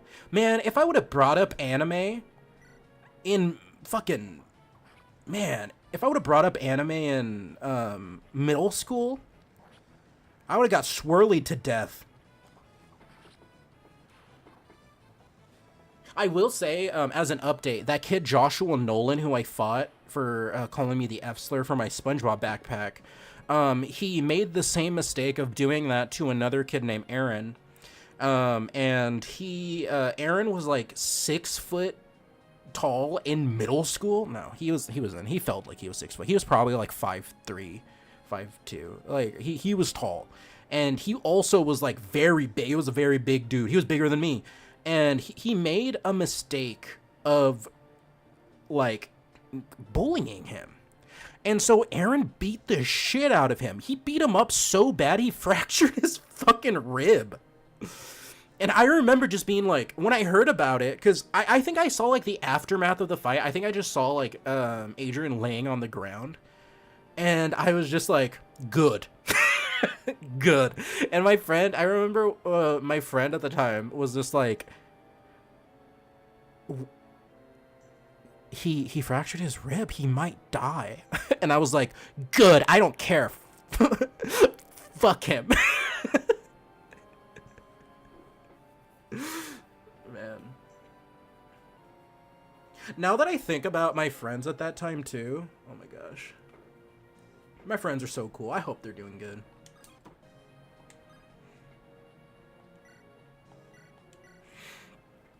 Also, another horrifying thing that Aaron did was there was another kid named Kyle who kept bullying him, and Kyle like wouldn't leave him alone. He was Kyle's last name sounded like Big Mac, so we called him Big Mac a lot. Anyways, or at least I did.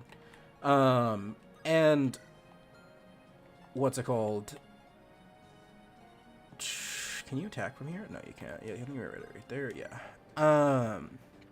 And so what ended up happening is that he was bullying Aaron, and Aaron grabbed him by the head and shoved his head into a wall so hard it cracked the decorative tiling. And so Aaron literally got, or Aaron, Big Mac got a concussion, and he was in a coma for 2 months because of that. Shit was crazy. I remember people were like afraid of Aaron after that. People were like, don't say shit to Aaron. Don't he'll fucking kill you. Dude, he almost killed Adrian, and now he almost killed Big Mac. Oh my god. But like I don't know. I was friends with Aaron. Like, dude just like, man, he just like would get bullied a lot. You know what I mean? It's not his fault. That stuff is always unfortunate. Not saying that like Big Mac deserved his like skull thrown into a wall like a goon. But just sad, you know? I don't know. I have so many stories. I have so many stories of violence.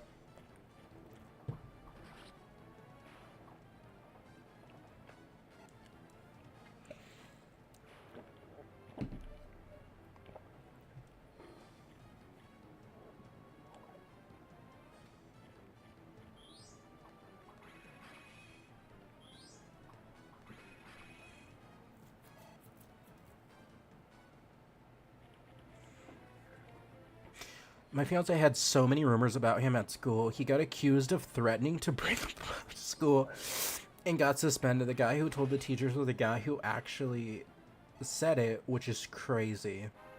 And after everyone was like, oh yeah, don't hang around with Alex. He, but like, I thought he was so cute in high school. You thought he was the bomb.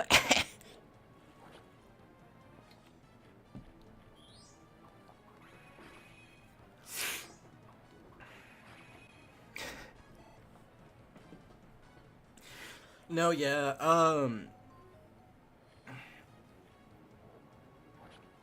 yeah, I remember my friend in middle school, one of my main friends, he, there was, like, always rumors going around that he was gay, which I don't think he came out, but, like, I think he was just, like, effeminate, I don't know, but, like, I was really close to him, and he never really expressed interest in anyone, really, and, like, I remember people would be like, oh my god, like, you're gonna hang out with him, like, dude, like, like, they would act as if, like, like, what if the gay rubs off on you? And I remember just being like, bro, he's chill. Like, he's cool. Like, I've gone over to his house and we've watched Family Guy together and played video games. Like, what are you talking about? He's a cool guy. Like, what? I don't understand. And they were like, oh my god, but, like, what if? It's just like, okay. And?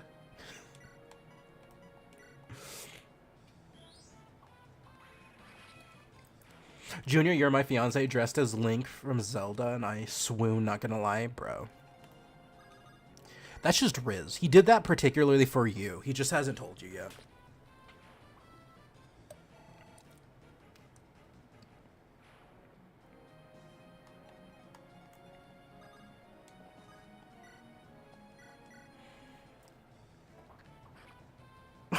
Obviously. Okay. I mean, maybe it did. Oh my god. You're right.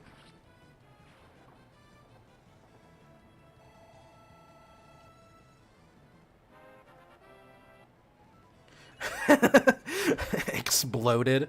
That's funny. No, like, that's so funny. Yeah, maybe it did spread. Who knows? See, I always wonder. No, you're fine. No, you're fine. Like, that's the thing too. I always like wonder if I'm Demi or Pan, because like I feel like sometimes it's like romantic feelings only happen when I genuinely can get to know someone, but then at the same time I'm like, bro, that person's hot. So it honestly, it just depends. I don't know. I'm bi. I can make gay jokes. You can't. Canonically. New spider. New spider? Who this?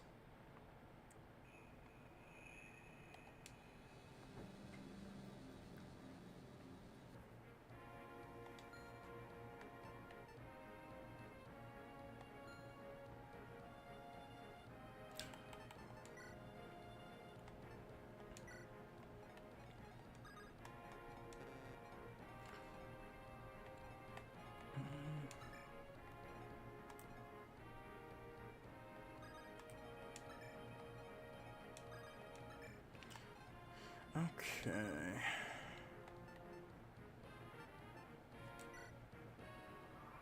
Okay.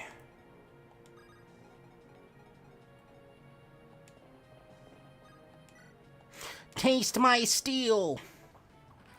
Or silver. Hell yeah, 2 XP. That's what I'm talking about.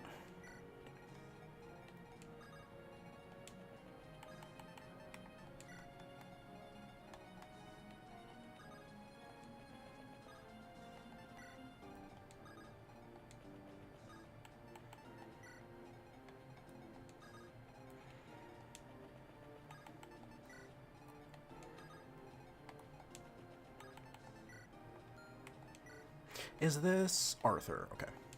Arthur.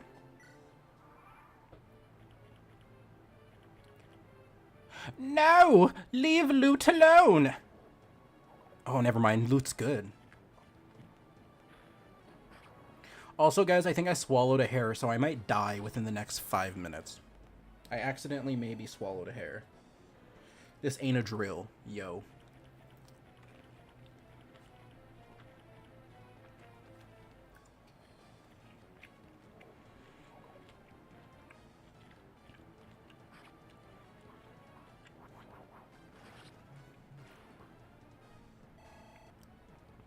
It was either a hair or orange pulp. I don't know.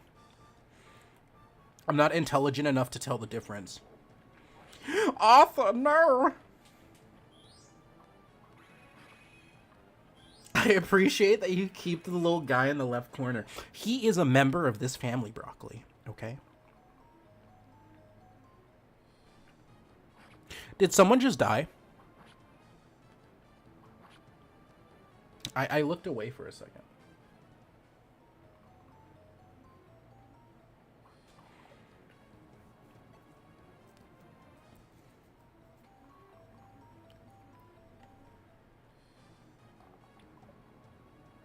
Oh, yeah. Okay, cool. I was like, oh my god, I looked away for a second.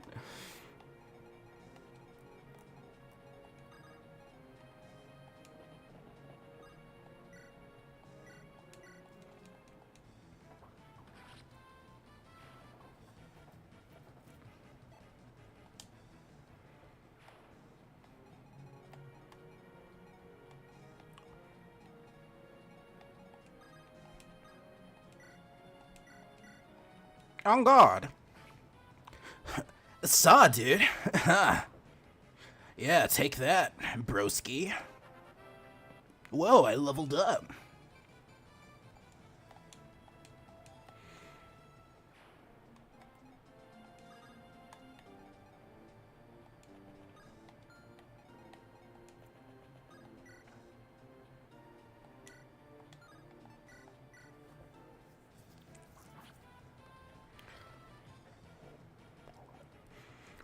I didn't realize that, he already had low health.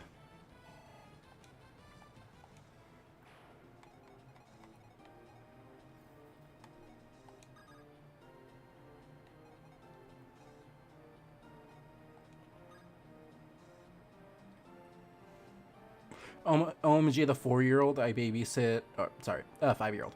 OMG, the 5-year-old I babysit is eating ramen, and she just grabbed some on her fork, and it was too long.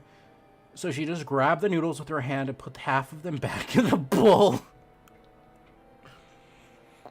Hey. Maybe. Okay, think of it like this. What if she, what if this is a new strat exclusive to the baby build? You ever think of that? This is only in the baby skill tree. Something that we haven't obtained or lost because we opted not to grab that skill when we were their age. You ever think of that?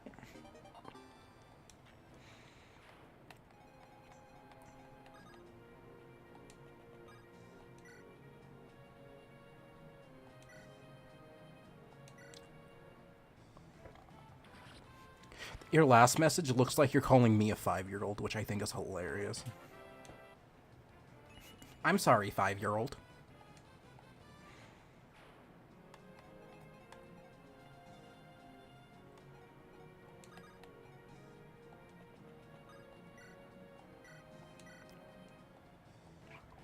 Calm, how did you miss a skeleton? Calm, how did you miss a skeleton twice?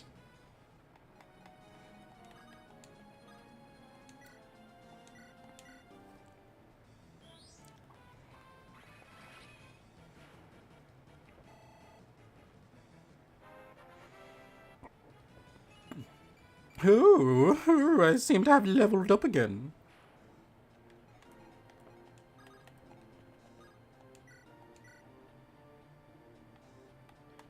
$15. Okay, who's... Okay, so I'm assuming you.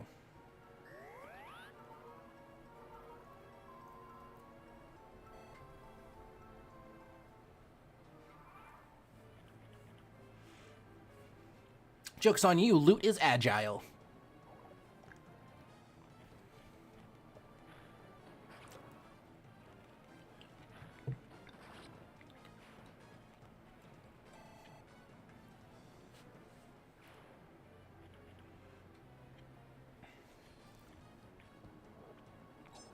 No damage. You suck. Ooh, 1 hit. Oh, hell yeah, 3 XP. This is why I moved him up here, just so he could just clear this area. Bye. Bonk. Bonk. If you know, you know.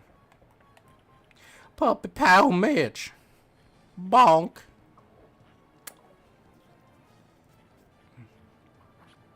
There you go, Joshua.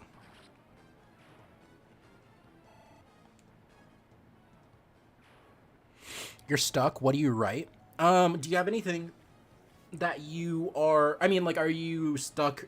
Like, okay. Are you, like, are you blocked on, like, a certain story? Or are you, like, not knowing, like, what to write next? Are you working on a certain story right now that you can, like, continue and finish up? Alright, you want to write your fantasy book. Okay, so what exactly is stopping you from writing that fantasy book?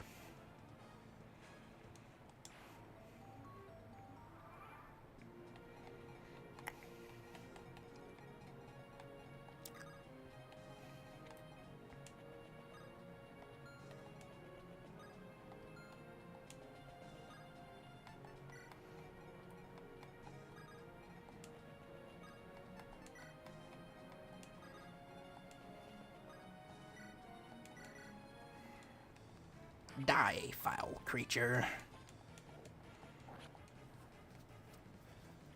I have it all planned out. World built to a disgusting degree, lol. But I just don't know where I want to start. I know the plot and I just don't know how to get it down, which I know is just right, but I don't know. Alright, no, that's literally the most difficult thing.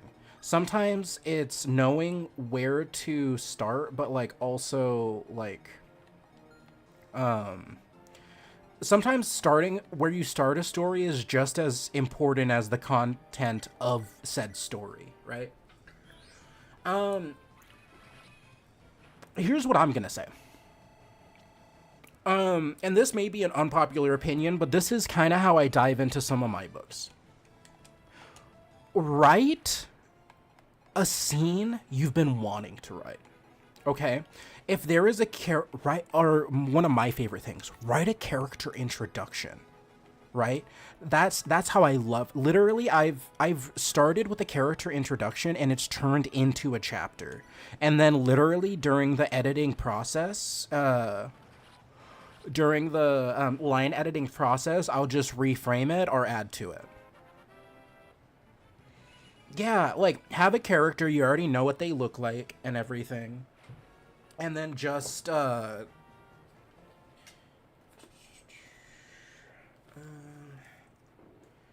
no, I dropped my headphones. Now I'm deaf.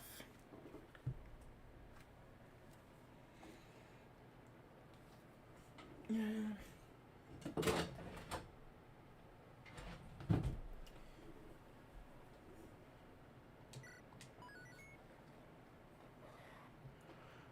You wrote a scene in book 3. Nice.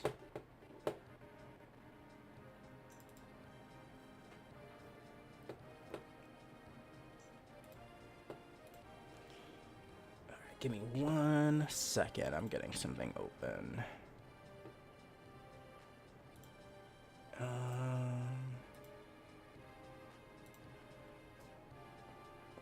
Where is... There you are.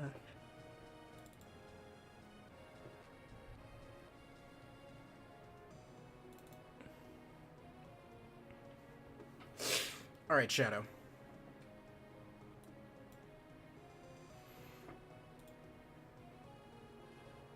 Yo, hey Dan. Happy birthday, Dan. I also heard you went to go see Spider-Man. I'm gonna go see that tomorrow.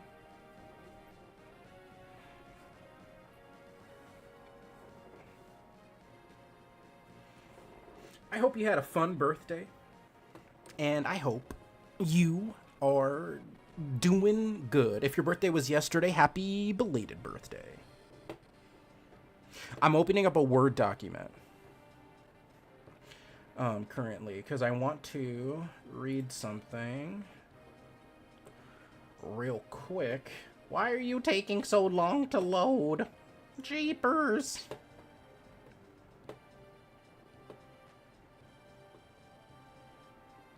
For you, for me, it's my, yeah, hell yeah. Okay. You're 28 around the world now? Congratulations.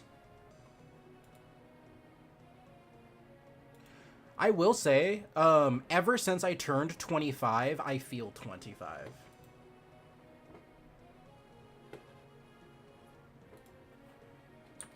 That's kind of how it feels, you know? And every year after I turned 25, I've just perpetually have felt 25.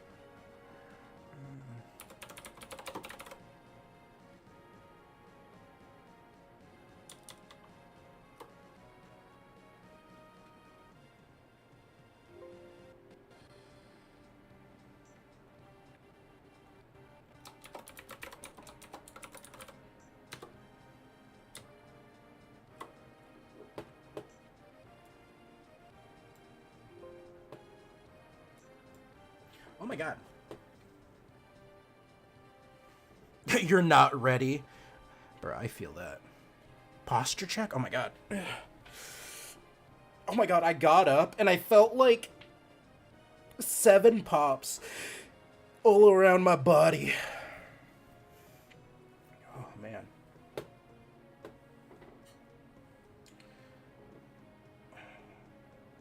Yeah, okay.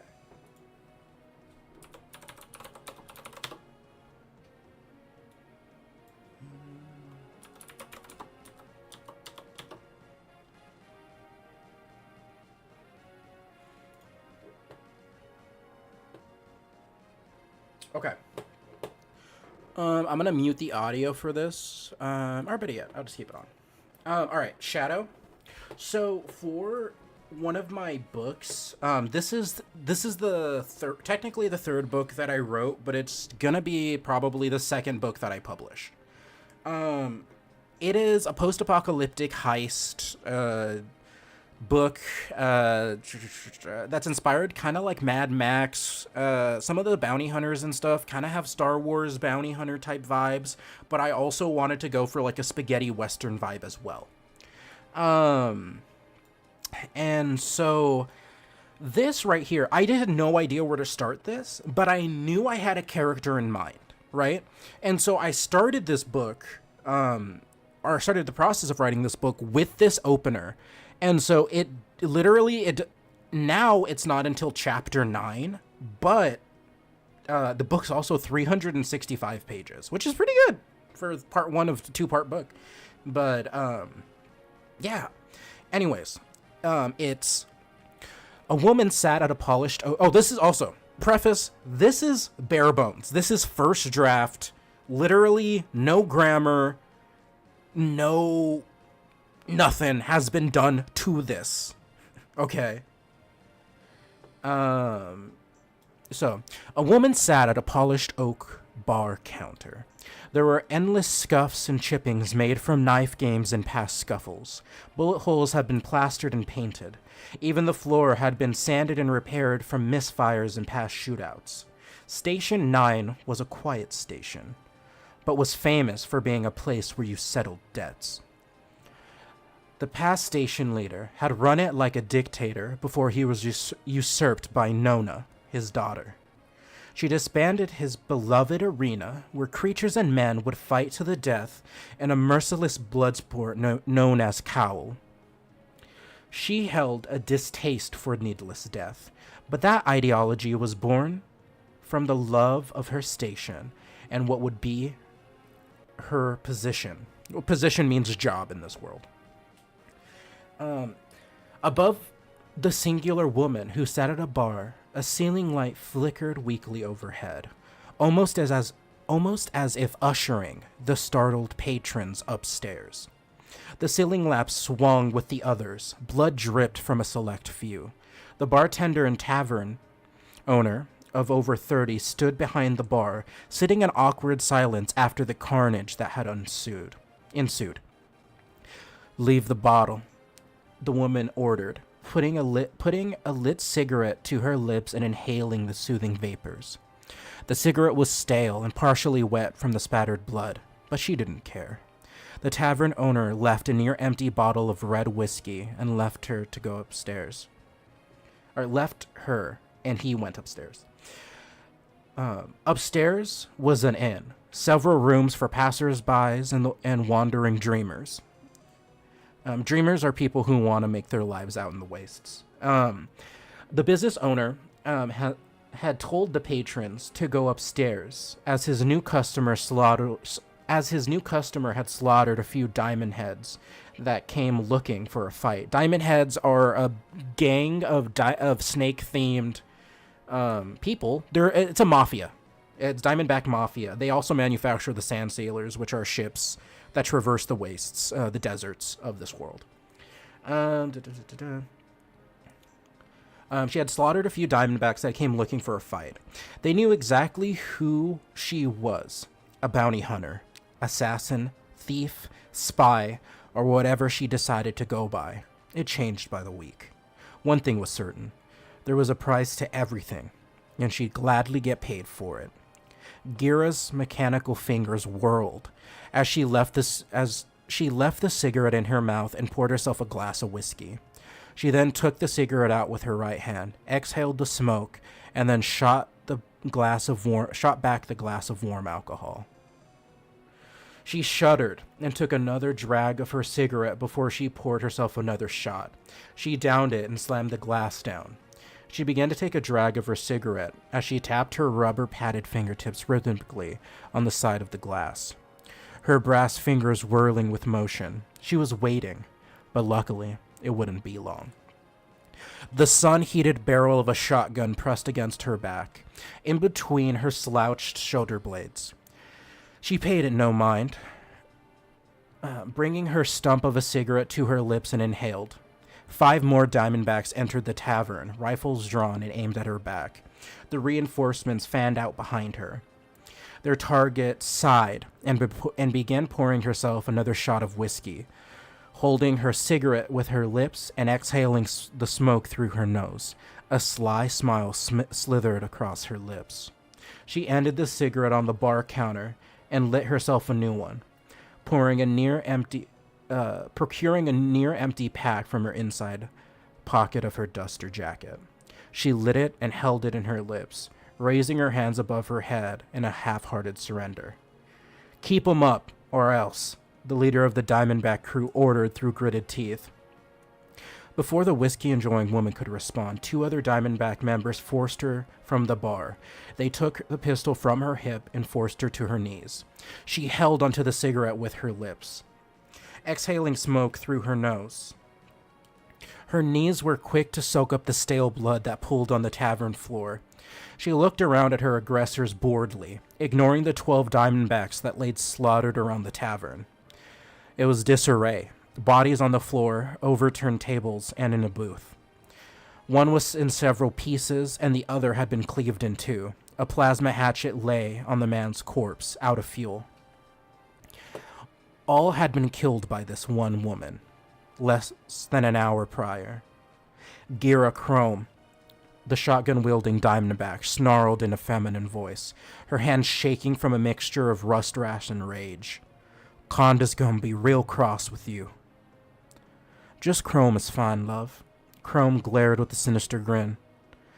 "Didn't think there'd be a slither of you lot out here in 9, especially with the bounties as ripe as y'all's."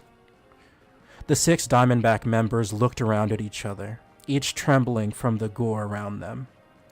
Each member flaunted a tattoo on their neck. It was to show their rank in the gang, a minimalist rendition of the rod of Asclepius.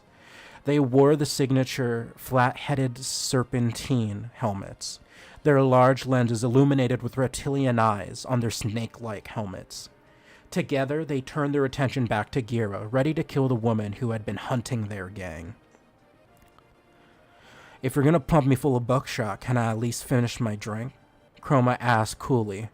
"Pretty please?"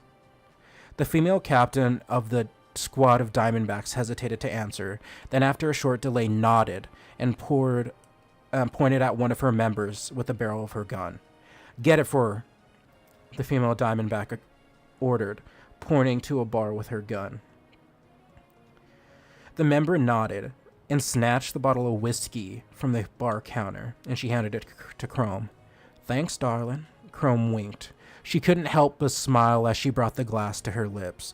She licked her lips, then coldly undid a cap on her single golden tooth with her tongue. She had practiced this many times before, mostly when she was bored and fidgeting. She had only used it once before.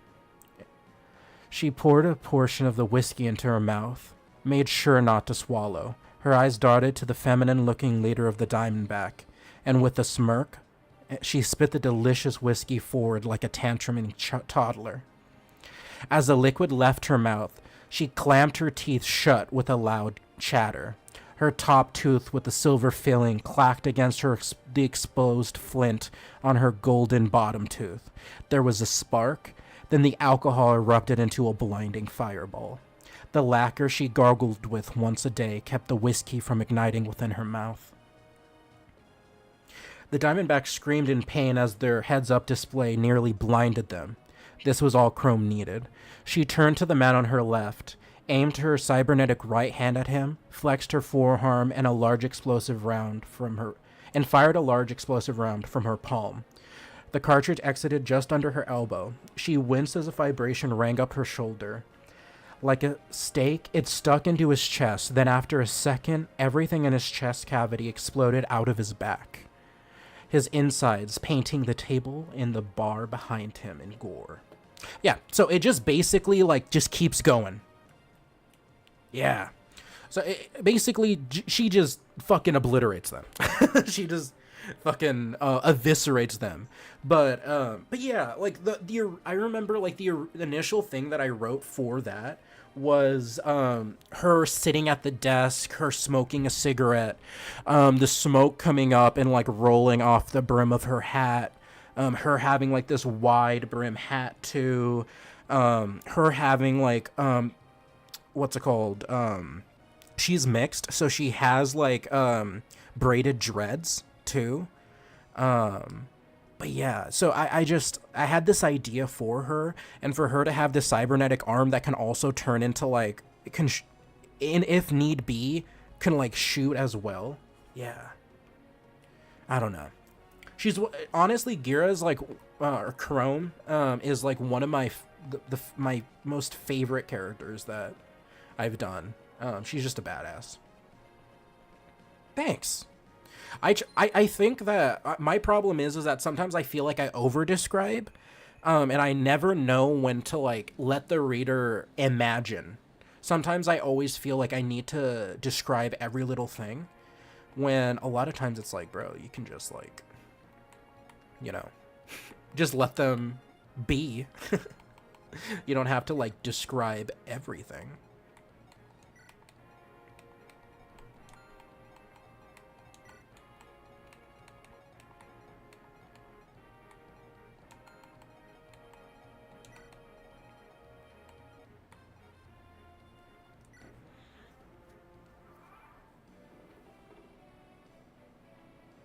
Yeah, like, especially when it comes to action scenes like that, like the way I described her hitting and everything, I have a habit of like describing every motion of the fight, when I know like a lot of authors just kind of leave some of those fights to like interpretation and stuff, and like, oh, like they scuffled, or they'll kind of just give broad descriptions of like what happened in the fight, and I tend to like want to just give, I kind of like play it in a movie in my head.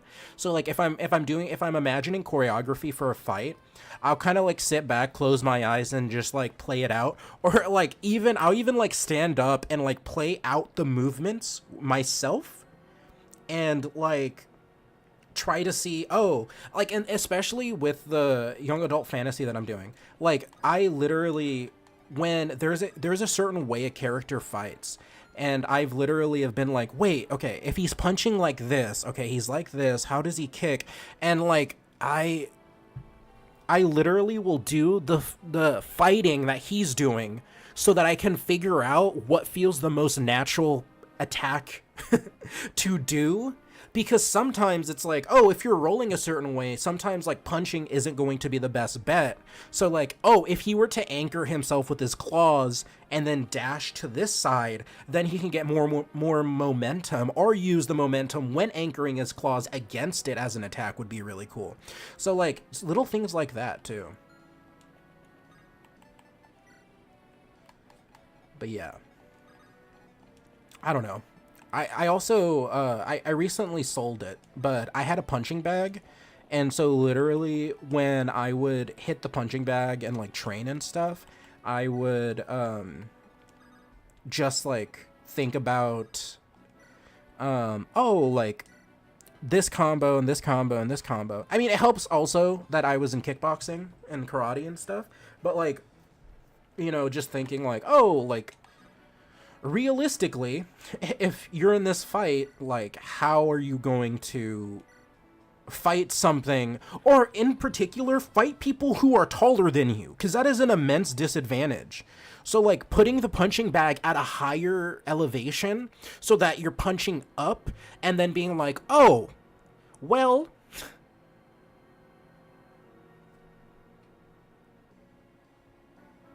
see, and that's the thing. So even if you're not a physical person, I think that, like, at least, like, trying to get an idea by playing it in your head is still good. Especially when it comes to, like, fight choreography. Like, if I could draw it, I probably would draw it, honestly. I think if I could be, like, a mangaka, I would. I would do that. But I just can't draw. And, like, a single drawing takes months for me. So, I don't know. Yeah. It's one of those things, too, where it's like, it doesn't even have to be, like, an immensely physical thing. But just, like, slowly playing out the movements can really, why did you take so much damage, Garcia? And you missed against a zombie? Yeah, just, like, following the movements as if you're, like, fighting against them in, like, slow-mo is also like another thing too.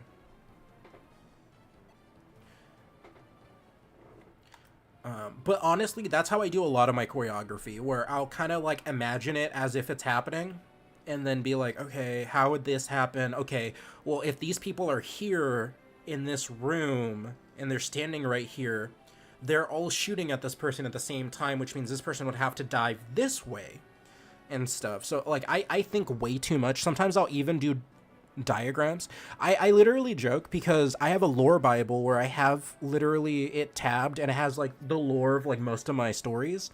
And in there, I have fucking floor plans for certain areas because I was like, how far is it from this area to this area? Are they able to have this entire fucking long conversation?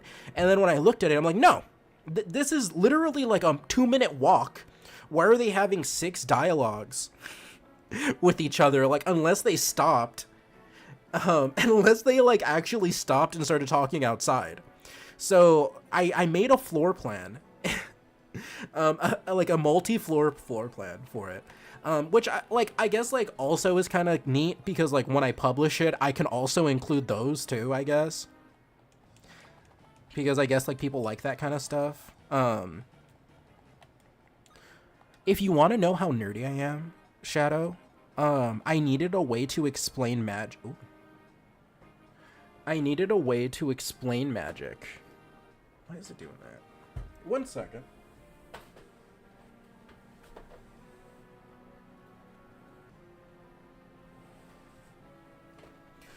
My HDMI was coming out. I needed a way to explain magic in their world because their world is scientifically similar to ours. So they have cells and animal cells and shit. So I was like, oh, what's the easiest way to explain magic? I'm going to design a magic cell. And I think it's called Stellaris something. I actually came up with the Latin scientific name of what it would be called. And it's literally like a star-shaped cell. And I literally gave it organelles so that it could exist. And like I made organelles and like made sure it had like mitochondria, made sure it had its own ecosystem within the cell so that it could exist on its own. And it was like, yeah, so the reason magic exists is because of this cell. And like some of the cell's makeup has like quantum properties.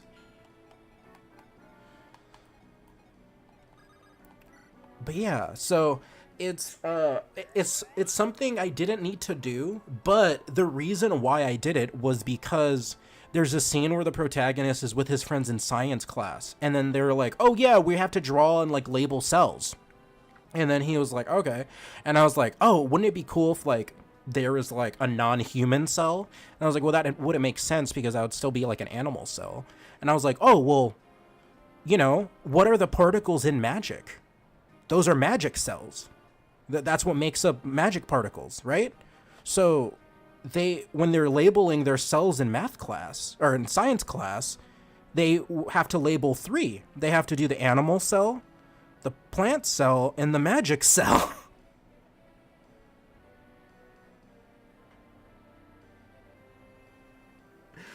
But no, I do have a whole mythology for my gods, dude. I literally, the first book, or the urban fantasy one was so like haphazard that like literally I had included eventually he talks to like other gods, right? And so I was like, how does this even happen? And so I described it like this, and I inspire every author to use this idea because I think it's such a good fucking idea.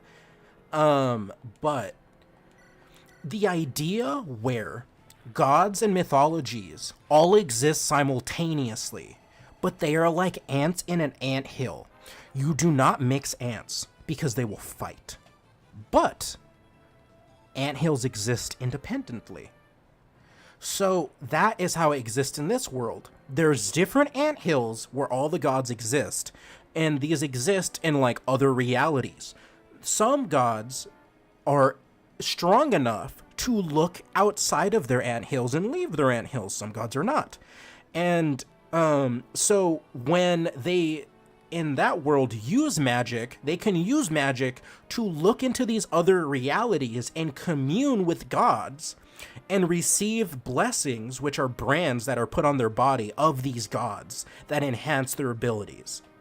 So it's kind of like, yeah, I made a whole system for that. But like, I adore that fucking idea. Yeah, like, basically, yeah. I really adore that idea. Yeah.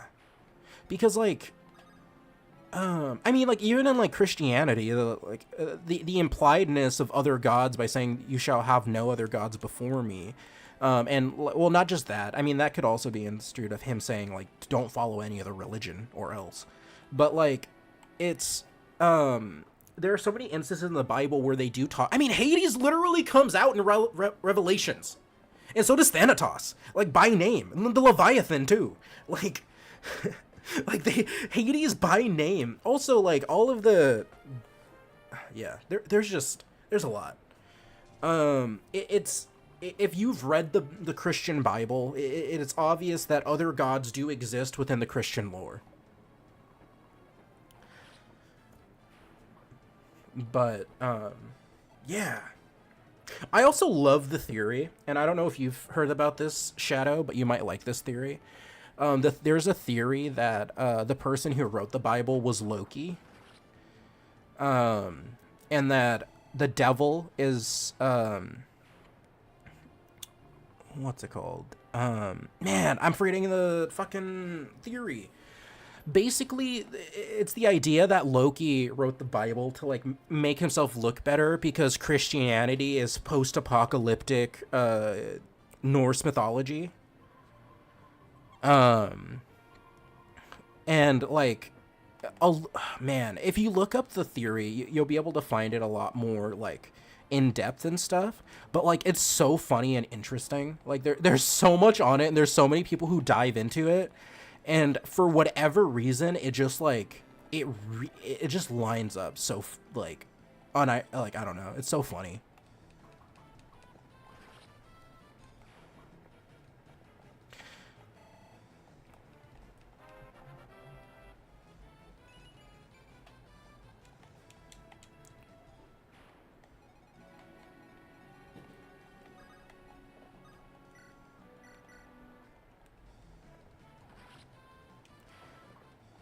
Get out of here, skeleton.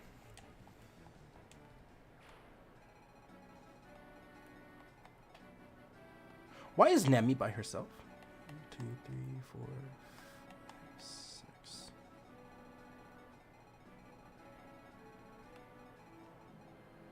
Whoa. Yeah, so the story is that there is a creator god, Areno? Arenel. There's a creator goddess, Arenel, and she made the world and also the immortal race. The Arutaka, or purebloods. She also made the god of the wood. And then they both created the 4 elemental goddesses, air, earth, fire, water. And then the god of the wood and the god of 4 elements goddesses created the shifter race. Shapeshifters who can shift into a specific animal based on the goddesses line that they came from. That's cool. And then I have humans as well. Arenel. Oh, okay. Arenel's really cool. I like that name.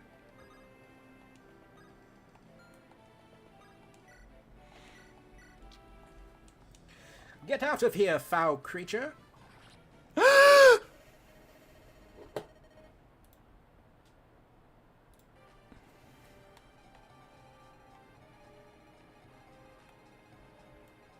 Nothing happened.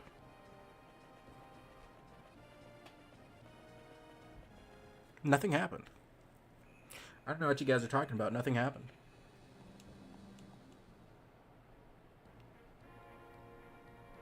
She created them out of strands of her hair. That's cool. She just like me, for real, for real.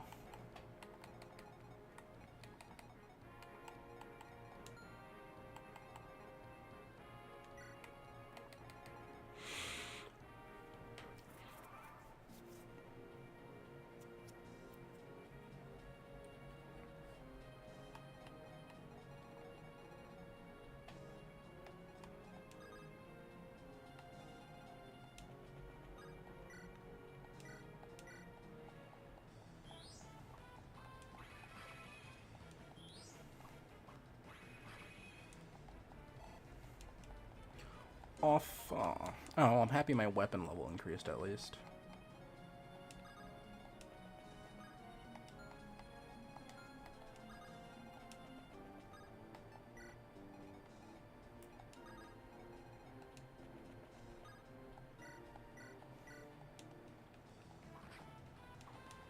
Okay, Colm. Dodge this, and then attack a second time and kill him, please. Oh my god, Colm. You had one job. The Aranel and Elemental Goddesses don't walk on Earth anymore, but the God of the Wood still does, which is a huge part of the point in Book 3. It was inspired by the Forest Spirit God from Princess Mononoke. Ooh, that's good. I like that. Princess Mononoke is my favorite Studio Ghibli film, actually.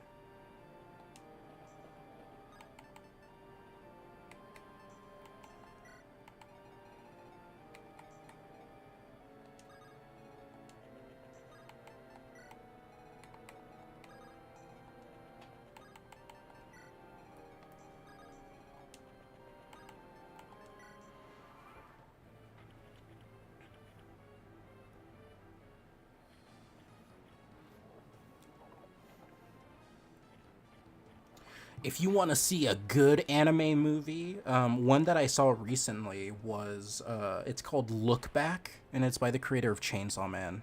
Genuinely a phenomenal movie. It's kind of sad, but it's a phenomenal movie. Oh, Your Name, also a phenomenal movie. I've seen Your Name. Trust me. Trust me, I've seen Your Name. And if you like musicals, watch Belle. Belle is really good, too.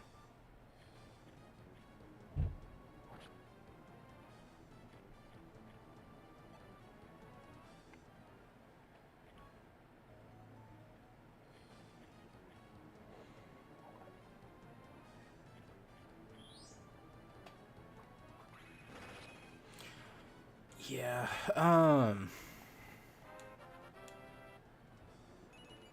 yeah, the music in Belle is, like, really, really good. It's... Oh, man.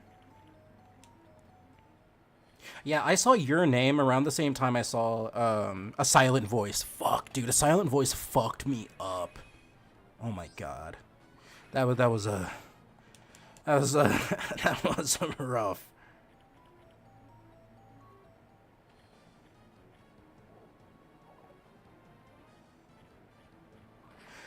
Yeah, definitely. Feel free, Shadow.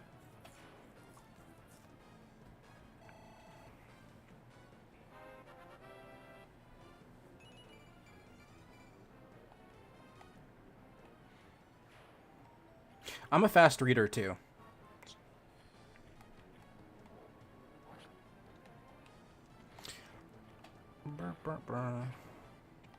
Okay, loot.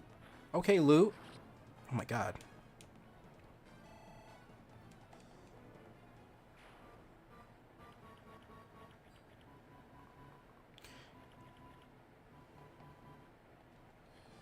Arthur, you think you can hit...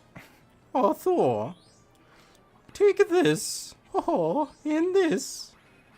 Ooh, you Falco.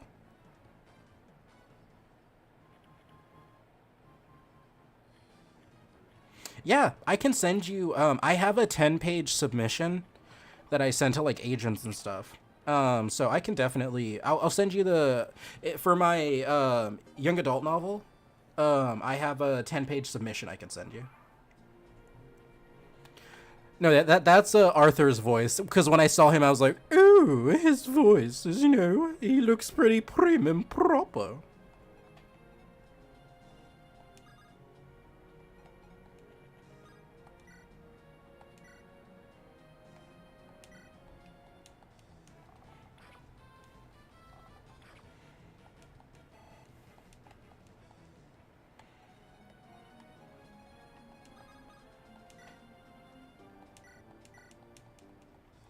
Get out of here.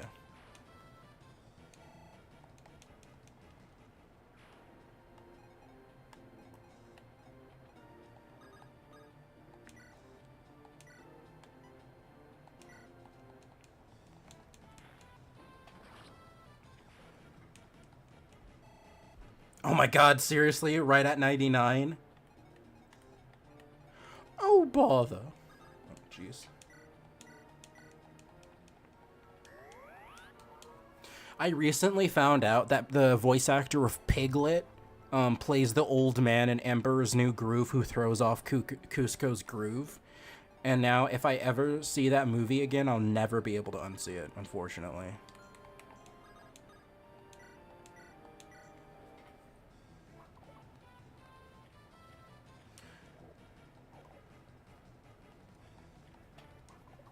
Why are you bad at your job, Colm? Come on! Sorry.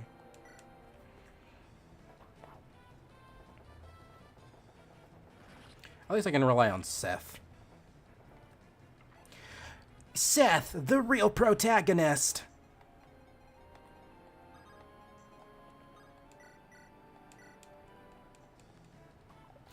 What is this guy made out of? Please tell me you'll attack again. Thank you. He's too hot to put up with my shit. Well, if, you know what? You wanna know what? His hotness ain't gonna let him live when he's attacked by 7 zombies and can't hit the broadside of a fucking barn. At least I got 100 gold. At least something good came of this. Oh. Lightning. Oh. Oh, you foul creature. Ouchies. Oh.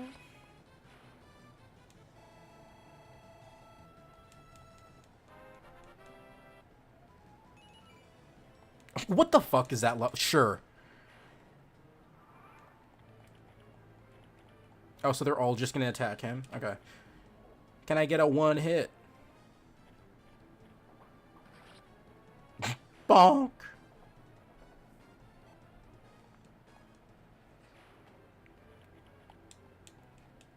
I will say, for one of the newest auditions I did, or one of the auditions I did recently, there was a character voice, or there was a character that they were like, he's greedy, and he's like this corporate CEO, and like this and this. The voice I actually submitted for the interview was like, you think you're better than me? Oh. I decided to use this voice. In some like aspect, I forgot the exact voice. I'd have to hear it again to like know the exact voice I used for him.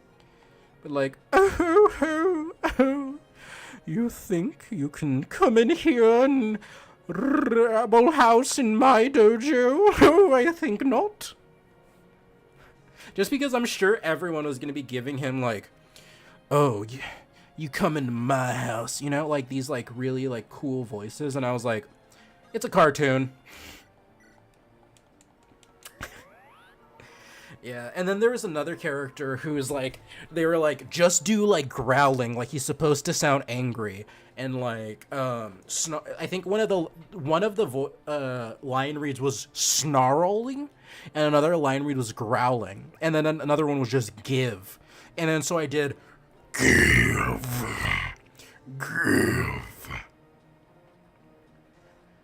Yeah, sometimes going different is worth. And then for like the snarling, I was just doing like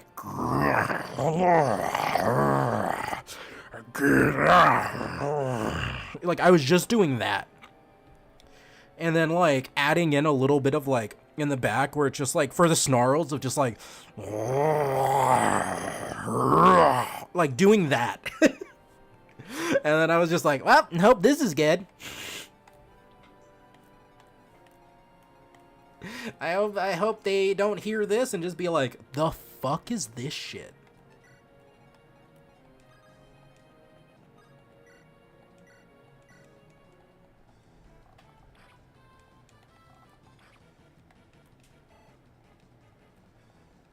I will say, for one of the auditions, it was really hard for me to find a voice because, like, it was just for, like, a cartoon character.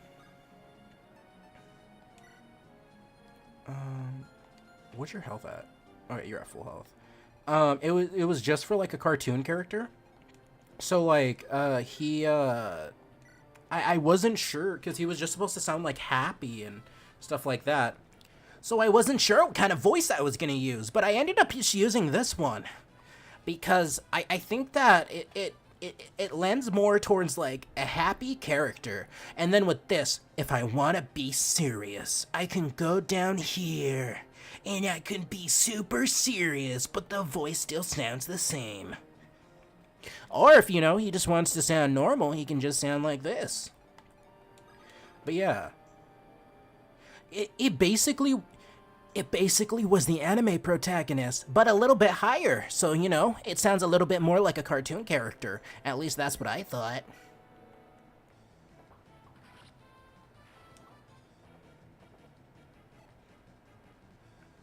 Yeah, one of the lines was like, I'm gonna go sit in that hot tub over there. Yeah. Another thing that I'll do is, like, add little like laughs just to give the character more personality. One of the auditions was for, like, a dude bro surfer. Oh my gosh, dude. Don't die, don't die, don't die, don't die, don't die. You had one job, Arthur. Okay. T.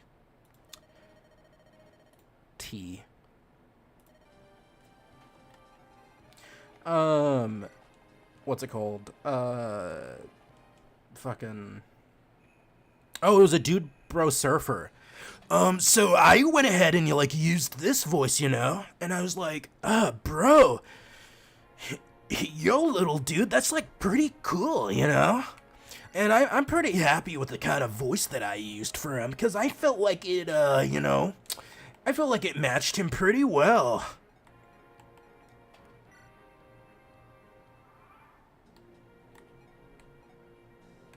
There was a line for that character to say jalapenos, and I said jalapenos on purpose. He was like, yeah, can I get an order of, like, jalapenos? I think he said, like, pizza meister, and I said, maestro, and I said mistro, like, on purpose. Yeah, pizza mistro? Because I feel like it would be someone who's dumb, who thinks they're saying words right, but they're not. That was the headcanon for me. I don't know.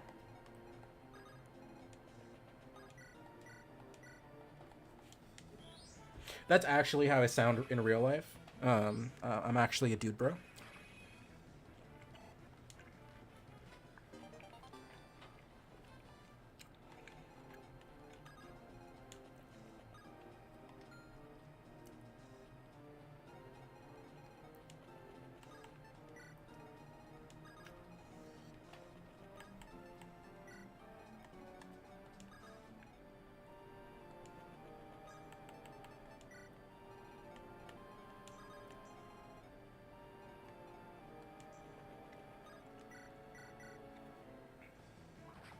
Come on, Colm.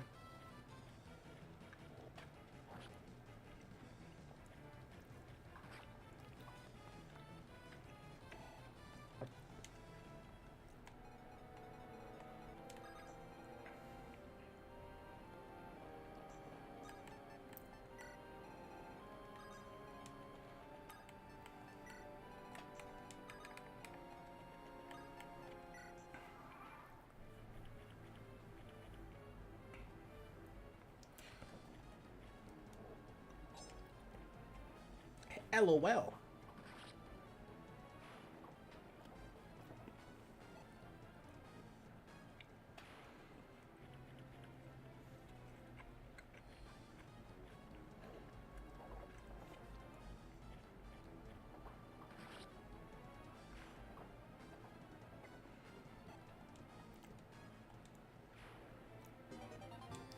$10 gold, let's fucking go.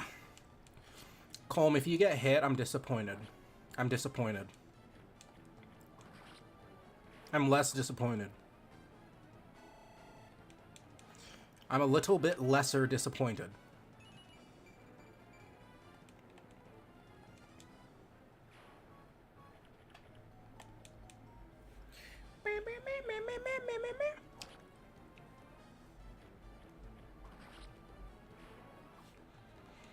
Colm is about to fucking die. This is bad. This is bad news bears.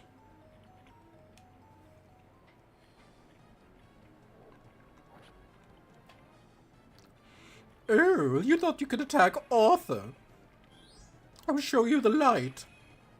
Ho, ho, ho, ho, ho, ho, ho, ho. Please don't kill Colm. Colm, dodge like you always do.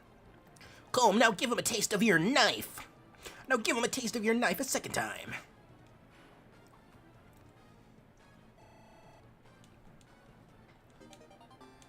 Well, I'm happy your weapon level increased. Hopefully you don't get attacked a second time. Or third time, I mean. Oh my god, I love Lute's little dance. Oh my god, she just one-hit that man.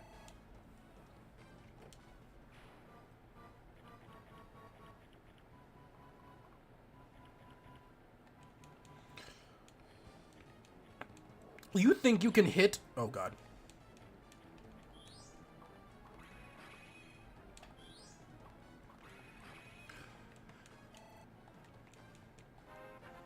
At least you leveled up, I guess. Oh, good, Yep, your health went up. Colm! Is this it? Oh my god, Colm, you legend. I'm sorry for ever doubting you.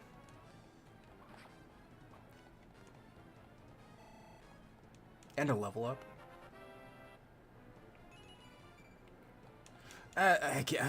Yeah, sure. All right, sir.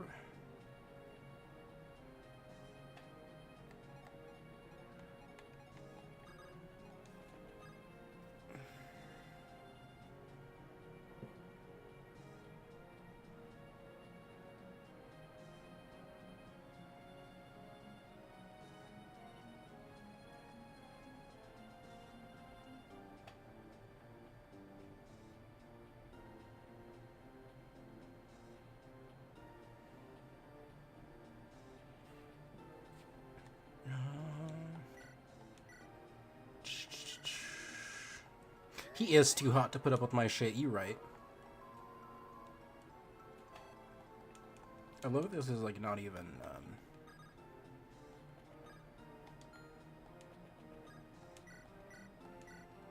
Get out of here, foul creature.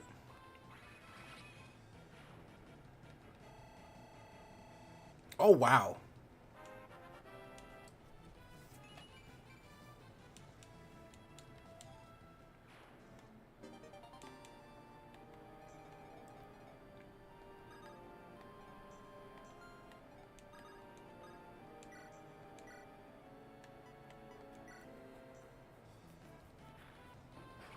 I just didn't expect that, honestly.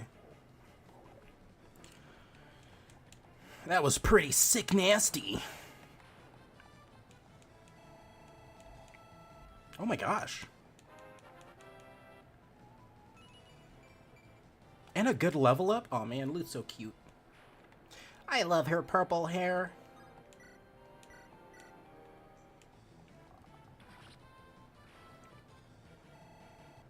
Nemi. Come on. Come on. Go, Joshua. You think you can hit Joshua? Well, you're wrong. Taste my steel.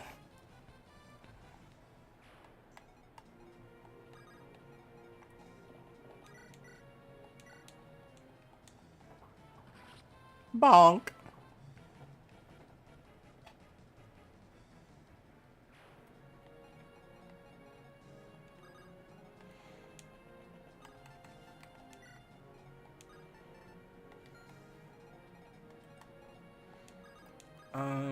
Do you have a Vulnerary? Yes.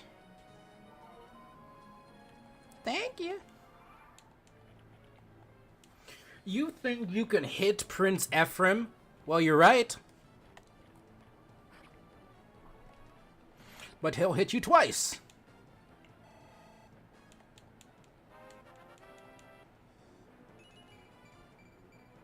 Whoa, that's a good level up. You think you can hit Seth? You're wrong. Bonk.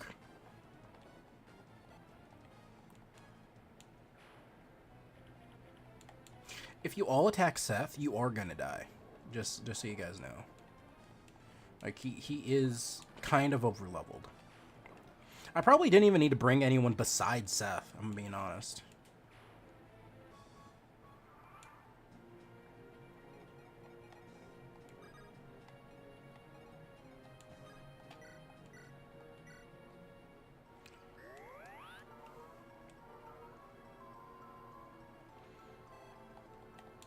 Good job, Natasha, I guess.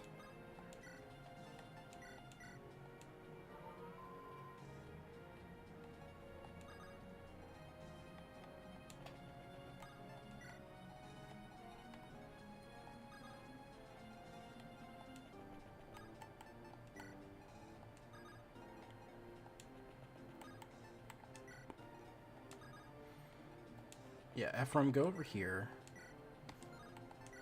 Attack this guy.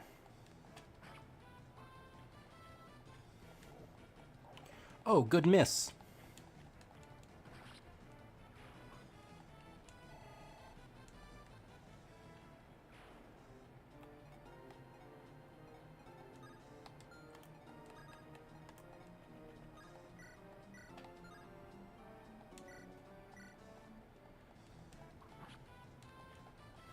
Oh, damn. He won't be able to kill him in just one hit. Damn. I should have used his steel sword instead of his iron sword. But I'm stupid.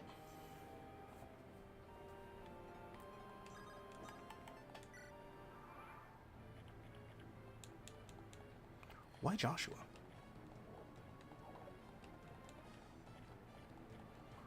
Such a strange decision on this monster's part.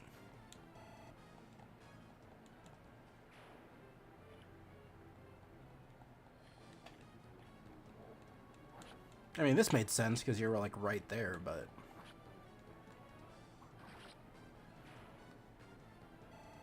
And... Oh, wow. I thought I was going to get 2 level ups there.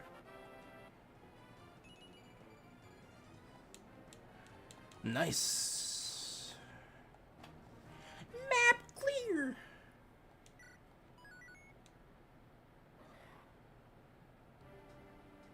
You, an idiot Samish. Yeah, I'm an idiot sandwich. That is correct. Unfortunately, that is right.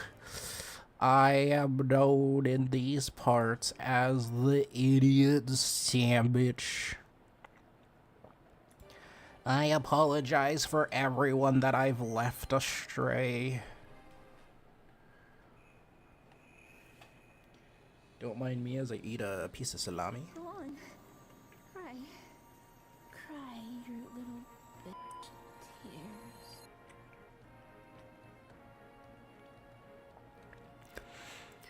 I became a VTuber so that I can cry on camera without people can see. Without people seeing, I mean. And that holds true, even now. Okay? Even now.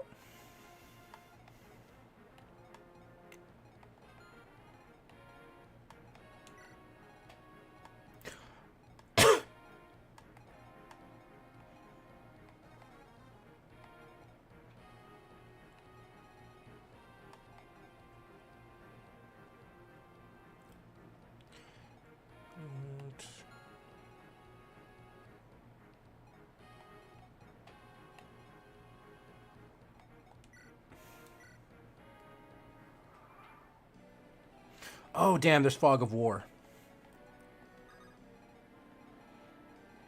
I guess go this way.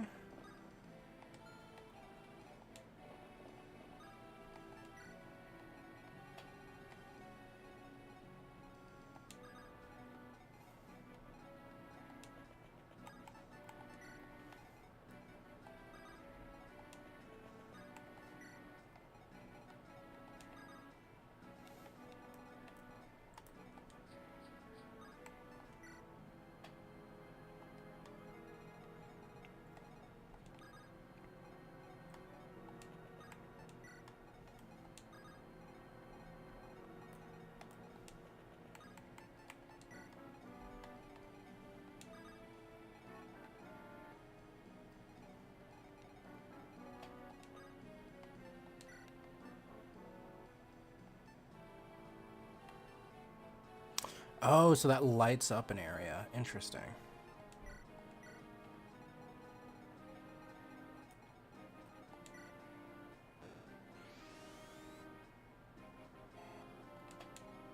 Yo, she can do that?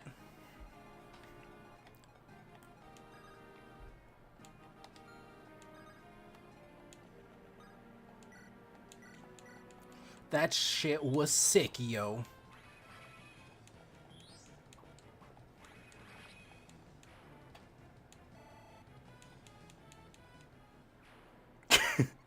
Haru being like, that's what torches do. I'm learning.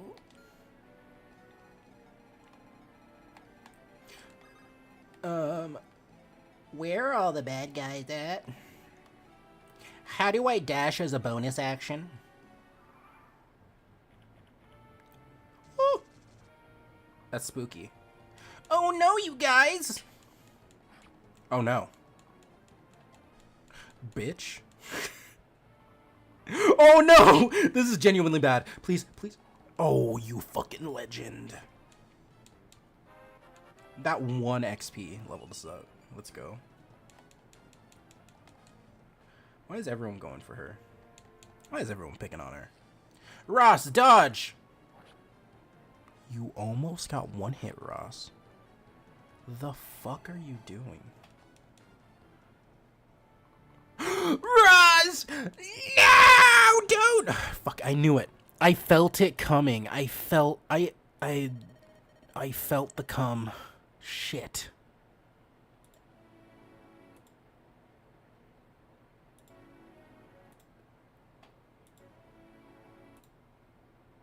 Guys.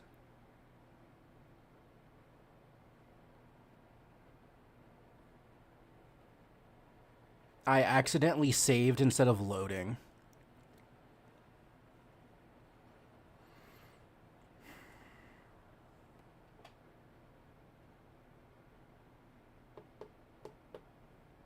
Came back to I felt the cum and I just, you know.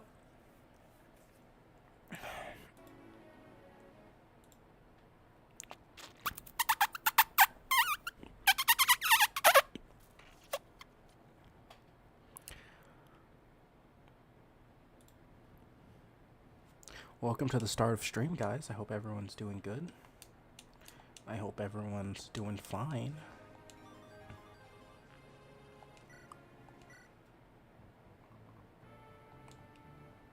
You little fucker bitch. They fucking did it. They fucking did it, didn't they? They fucking saved over. They auto-saved his death. They auto-saved his fucking death. Fuck. Fuck. Okay, that's fine. That's fine. We're good. We're good. We're good. I have this save. We're just gonna have to fight this again, which is fine. It's fine. Ross isn't dead. He's gonna dress for less, and it's gonna be fine. It's gonna be fine. It's gonna be fine. It's gonna be fine. It's gonna be fine. I'm telling myself it's fine. Okay. I'll switch him with Ephraim.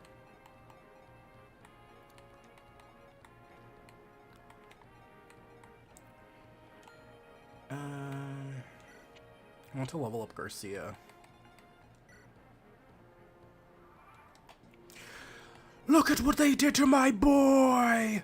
My son! That's my favorite scene from Harry Potter, the movies.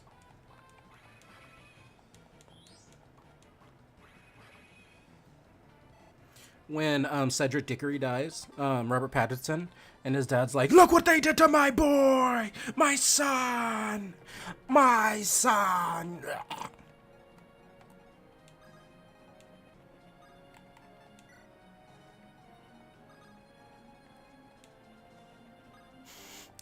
My boy! You guys want to hear me eat a carrot?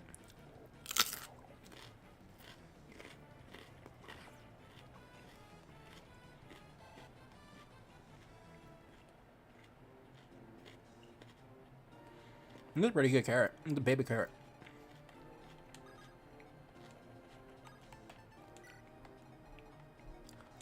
Technically, it's like infanticide, but it's okay. It's a baby carrot. Baby carrots don't have rights. And we ain't gonna give them rights either.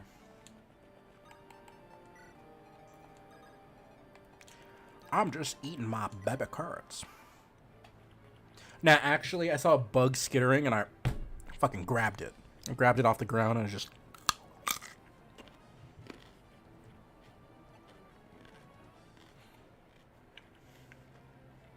eating bugs right off the ground. You don't know. You don't know what this is. You don't know if this is a baby carrot.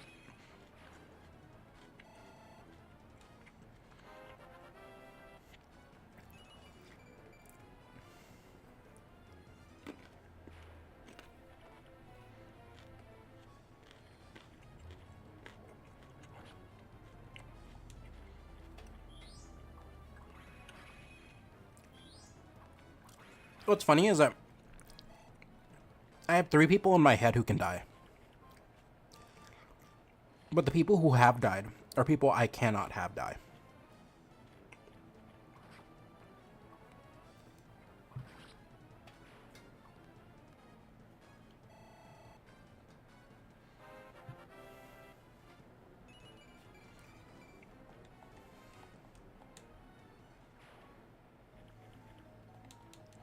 You think you can take on little loot?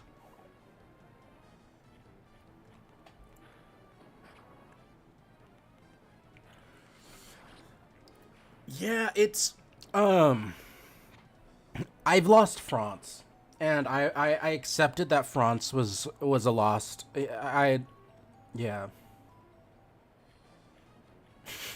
Haru, you are so right. Nothing happened. Just like in One Piece, nothing happened. Nothing happened. Nothing happened.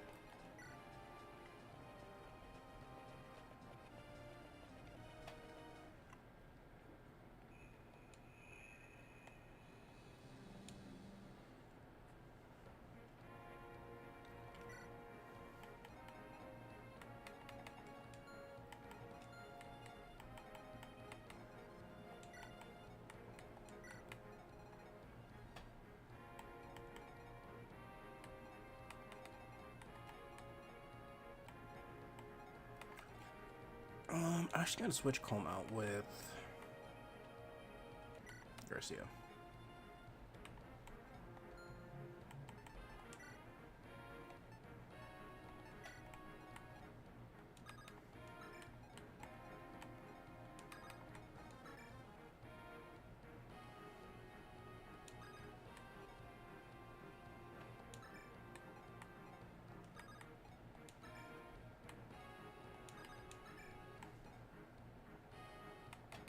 Okay.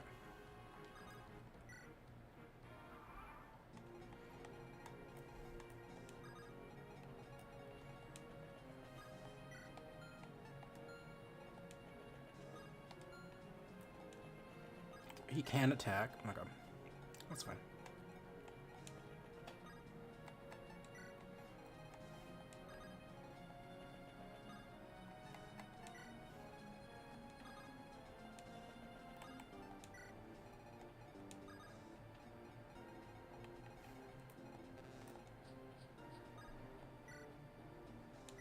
Yeah, use your killer lance.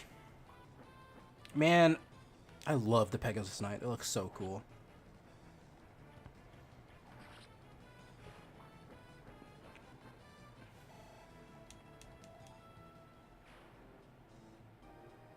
Okay, Shadow. Yeah. After I'm done streaming, I'm gonna definitely take a look at that.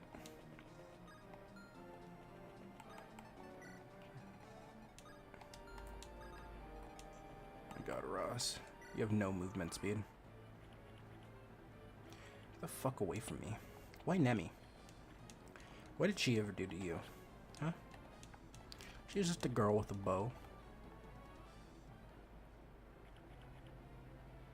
You just send it before you forgot? Dude, that's totally fair. Yeah. Sometimes I just gotta do something or else it just will expire in my brain. Oh my god, loot the goat.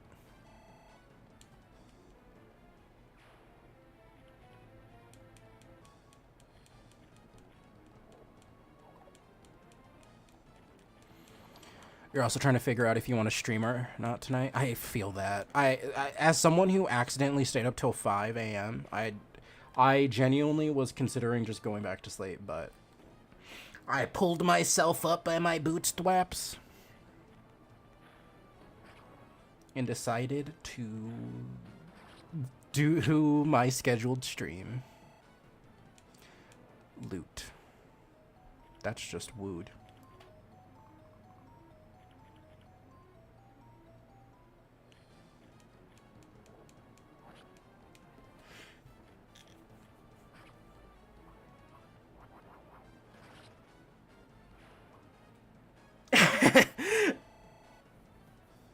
Yeah,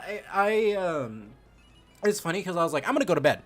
So I stopped watching your stream, and I went and I like tucked myself in, and then I just like was tossing and turning for like non-stop, and I was like, all right, I'm good. And then I was like, all right, I can't sleep. This is a problem. I'm just gonna go back to like trying to be doing stuff, and then I went back, and yeah. No, I just lost track of time, I'm be honest.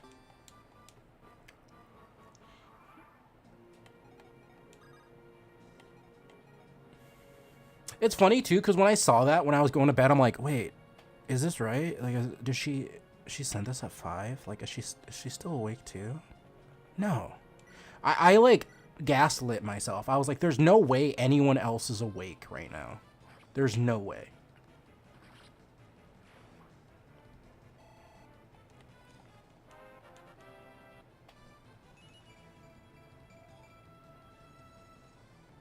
I never get anyone else pissed.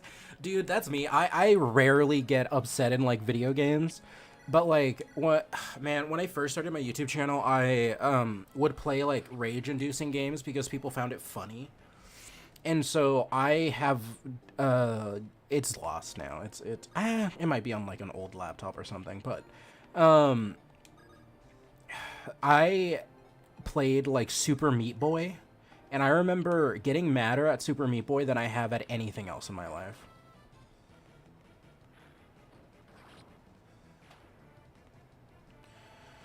Ugh, Shadow, I feel that. My job, I don't have to go until like 4. So and I stop working at 10.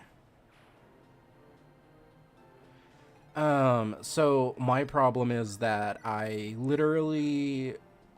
I'm like, I can still get 10 hours of sleep if I fall asleep at 5 in the morning. And, yeah, no. Just don't do it. Just get sleep.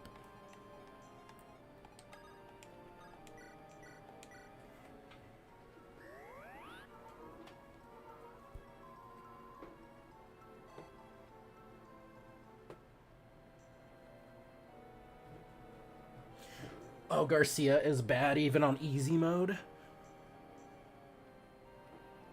Really? But he's so buff. How is he bad?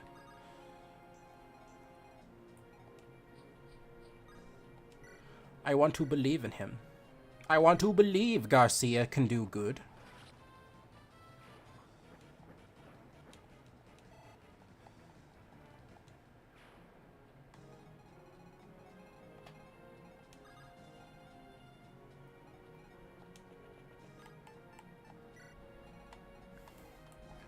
My God, Ross, you're so slow.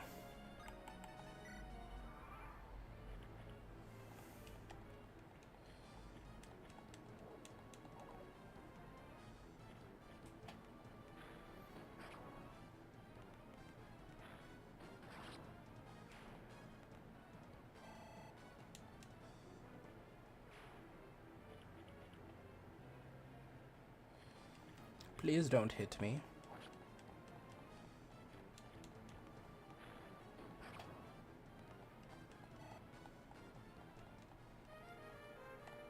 Yeah, that's fine.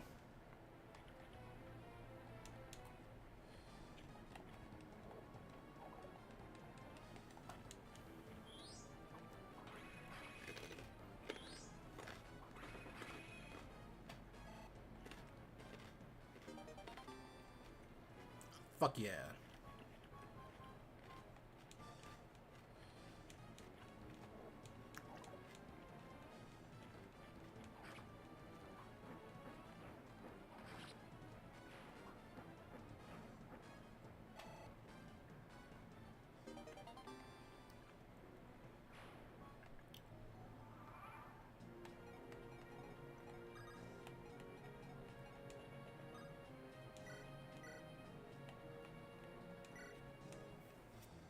Bye.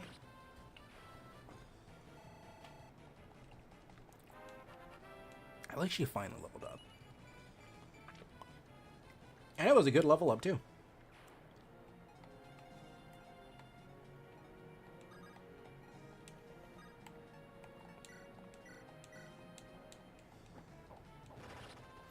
Yo!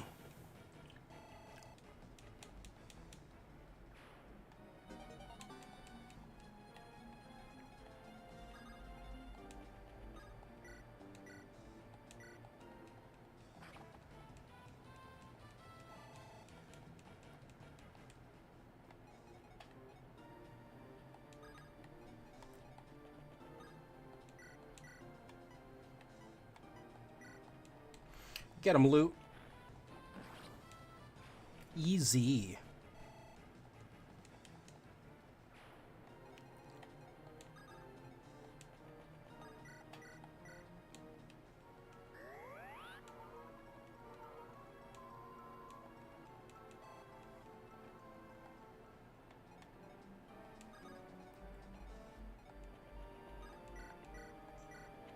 Oh. This is so lit, fam. Oh my god, he's so close to leveling up, too. Okay.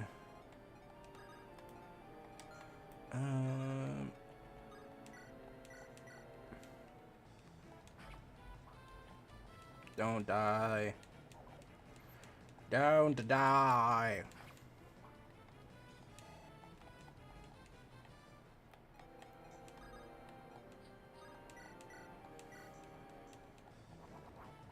Get wrecked. Oh, wow. Almost a double level up. Not sure how I feel about that, Vanessa, but...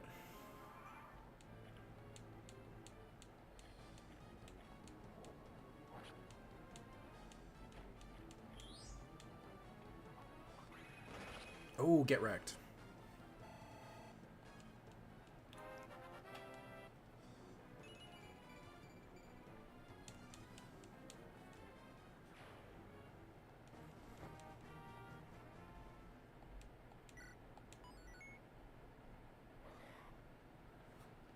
Now, I do my due diligence, and I save. Save. And then I'm planning, after I do this next skirmish, I'm probably going to end stream. That's what I'm thinking, because I've been streaming for like almost 3.5 hours.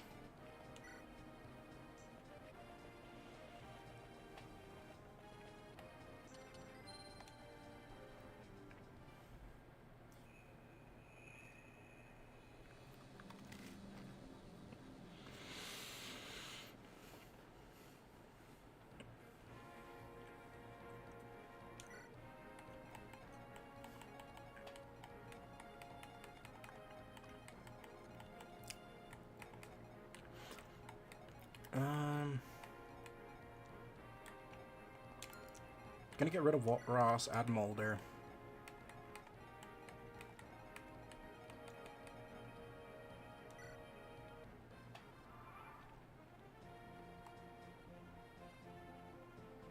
You can pawn your children back at her. That's funny.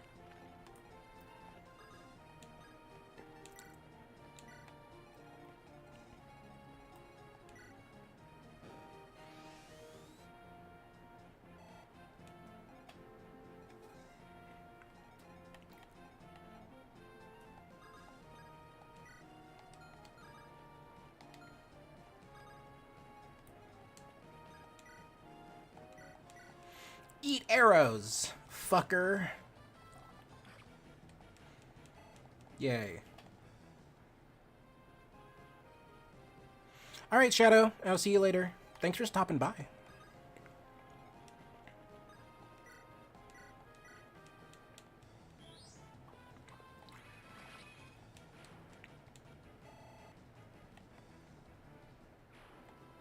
Lizard. Lizard. Lizard.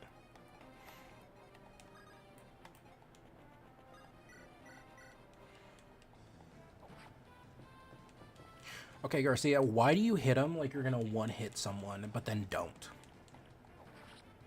I just wanted to use the lizard emote. I mean, that's completely fair, honestly.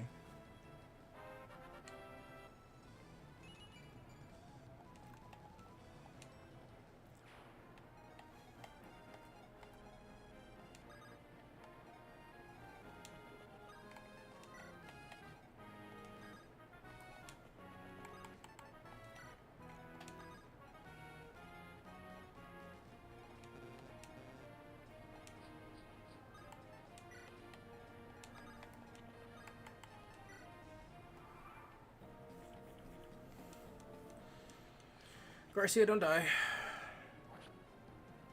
I was about to say, I'm like, your freaking defense should be high enough to, like, be Gucci from anything.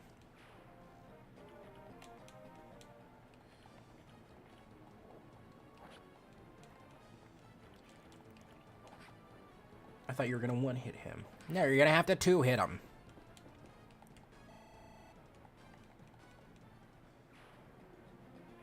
Oh my god, a Garcia again. Oh wow, that was a good parry, I guess? I don't know what you did to minimize the damage, but good job. And a level up.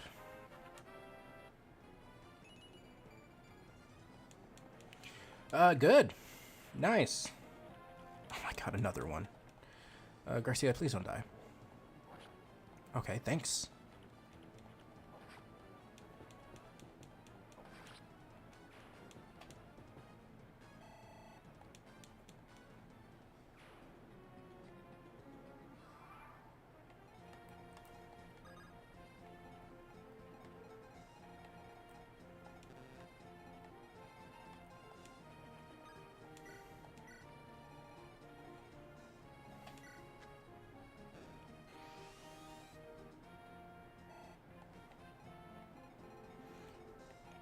Okay, so that's where those guys are. Mulder, heal Garcia, because he is about to perish.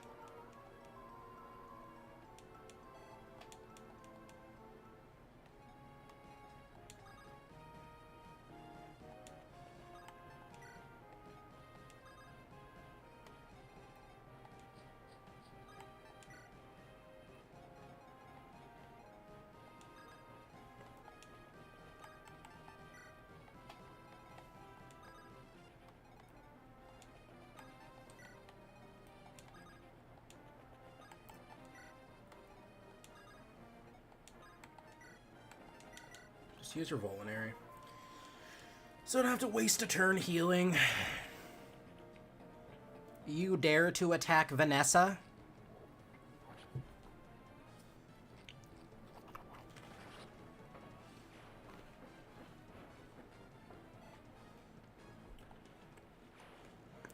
Let's go.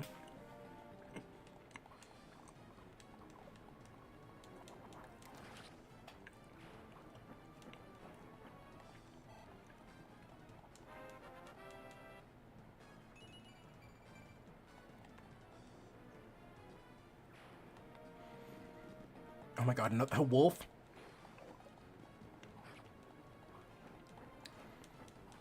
God, man, Vanessa is a unit.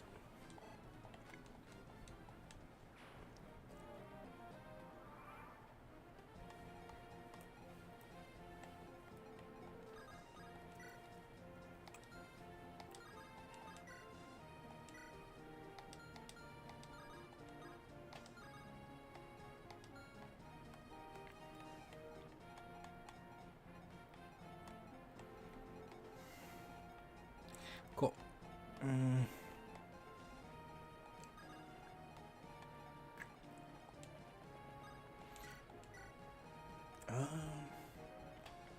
guess we can do it like right here. Dude, Vanessa's amazing. She's like, I would argue, like almost as good as Seth.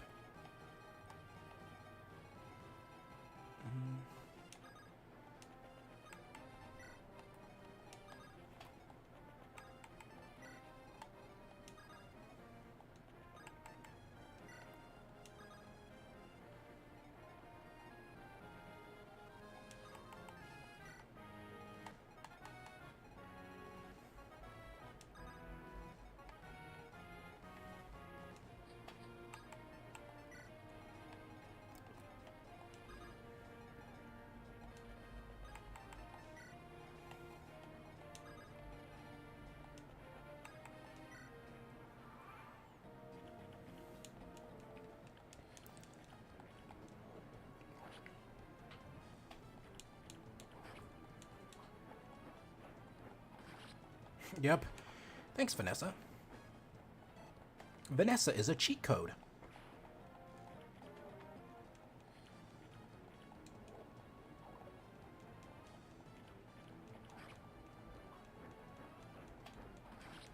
Look at her go. Killing one thing after another. And I got 10 gold. Oh my god. I can buy a candy bar.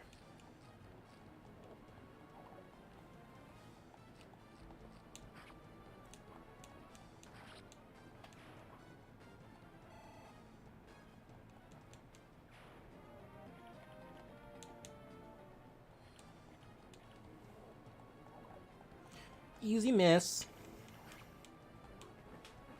Can I get a crit? Oh, thank you, Vanessa. Just because I asked, huh? Just because I asked nicely. And a level up? Vanessa. We're going to have to work on these level ups, I'm going to be honest. Girl, oh my god.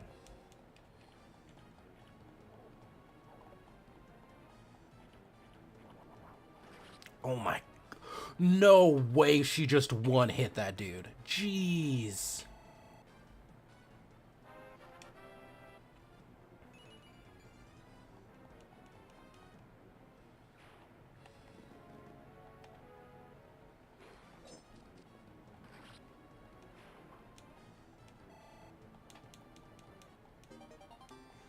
Weapon level increased. Cool.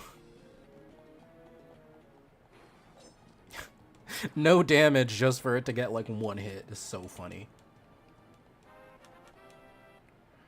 Level 8! That's a really good level up, actually. Oh no, a skeleton. And it missed. Has a rune sword?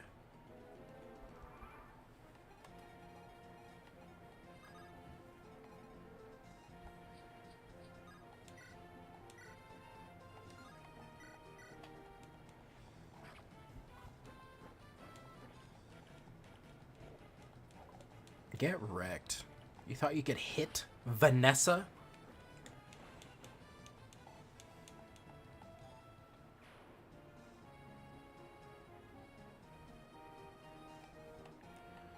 I know, I just like... It still shocked me, you know? Like, sometimes you don't expect to do that much damage and you just, like... do.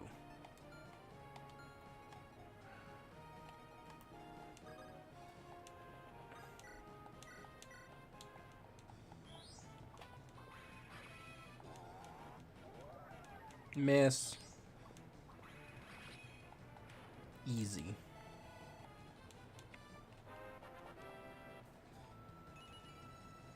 Okay. Arthur. The fuck was that? I got Horse Slayer. Cool. Exciting.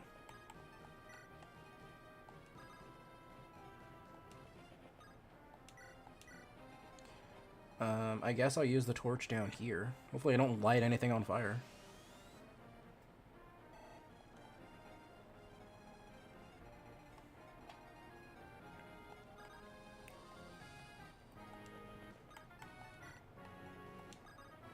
Okay.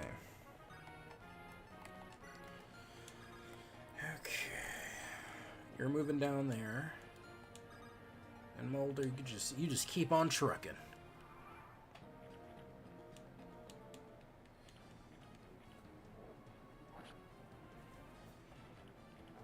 Alright, maybe I should move Vanessa out of the way now.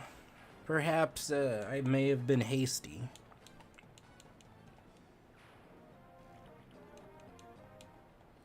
Oh, that's a strong monster. But it's nothing compared to Vanessa. Can we get a crit? Nah, that's fine. You're doing your best. And that's enough.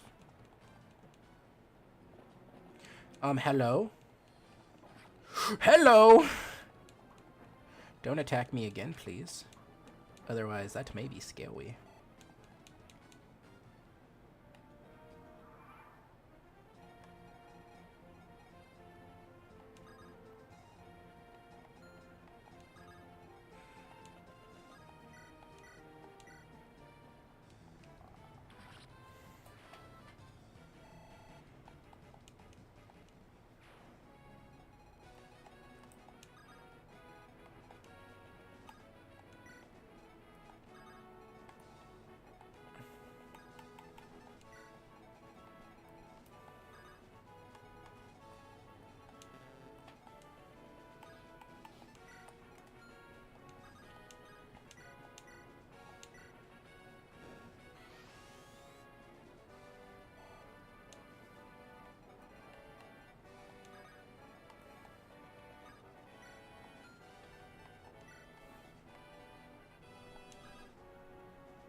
Yeah, we're just gonna send you over here.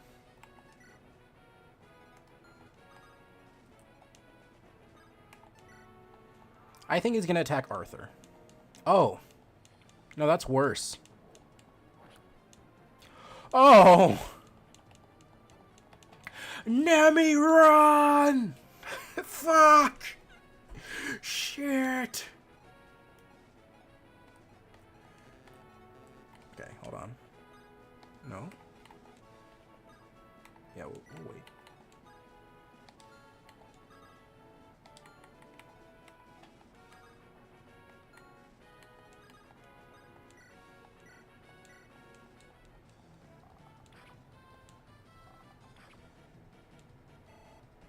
Cool. I just wanted her to get some XP. Hit this bitch with some lightning, Arthur.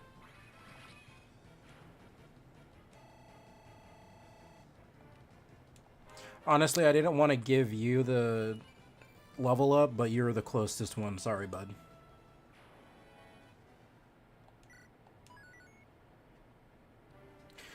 Okay. With that, I think that's where we're going to end today. I got murdered more times than I won, but that's okay. Sometimes it's about learning a game. Sometimes it's about learning the power of friendship.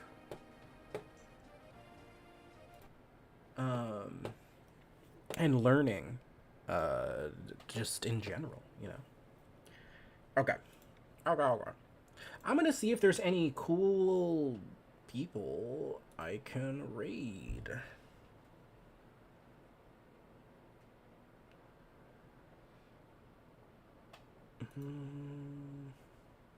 Of course.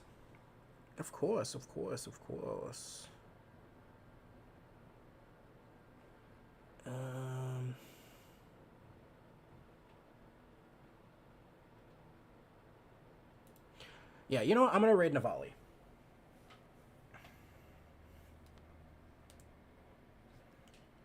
So, feel free to stick around if you want. Navali is real cool. But yeah, so I'm gonna raid her. It looks like she's playing Repo with a friend, with some friends. So I'm gonna raid her. Yeah.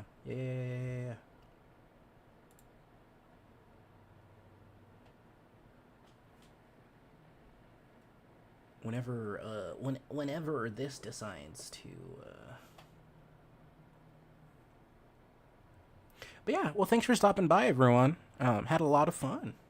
And all right, I'm gonna send you over.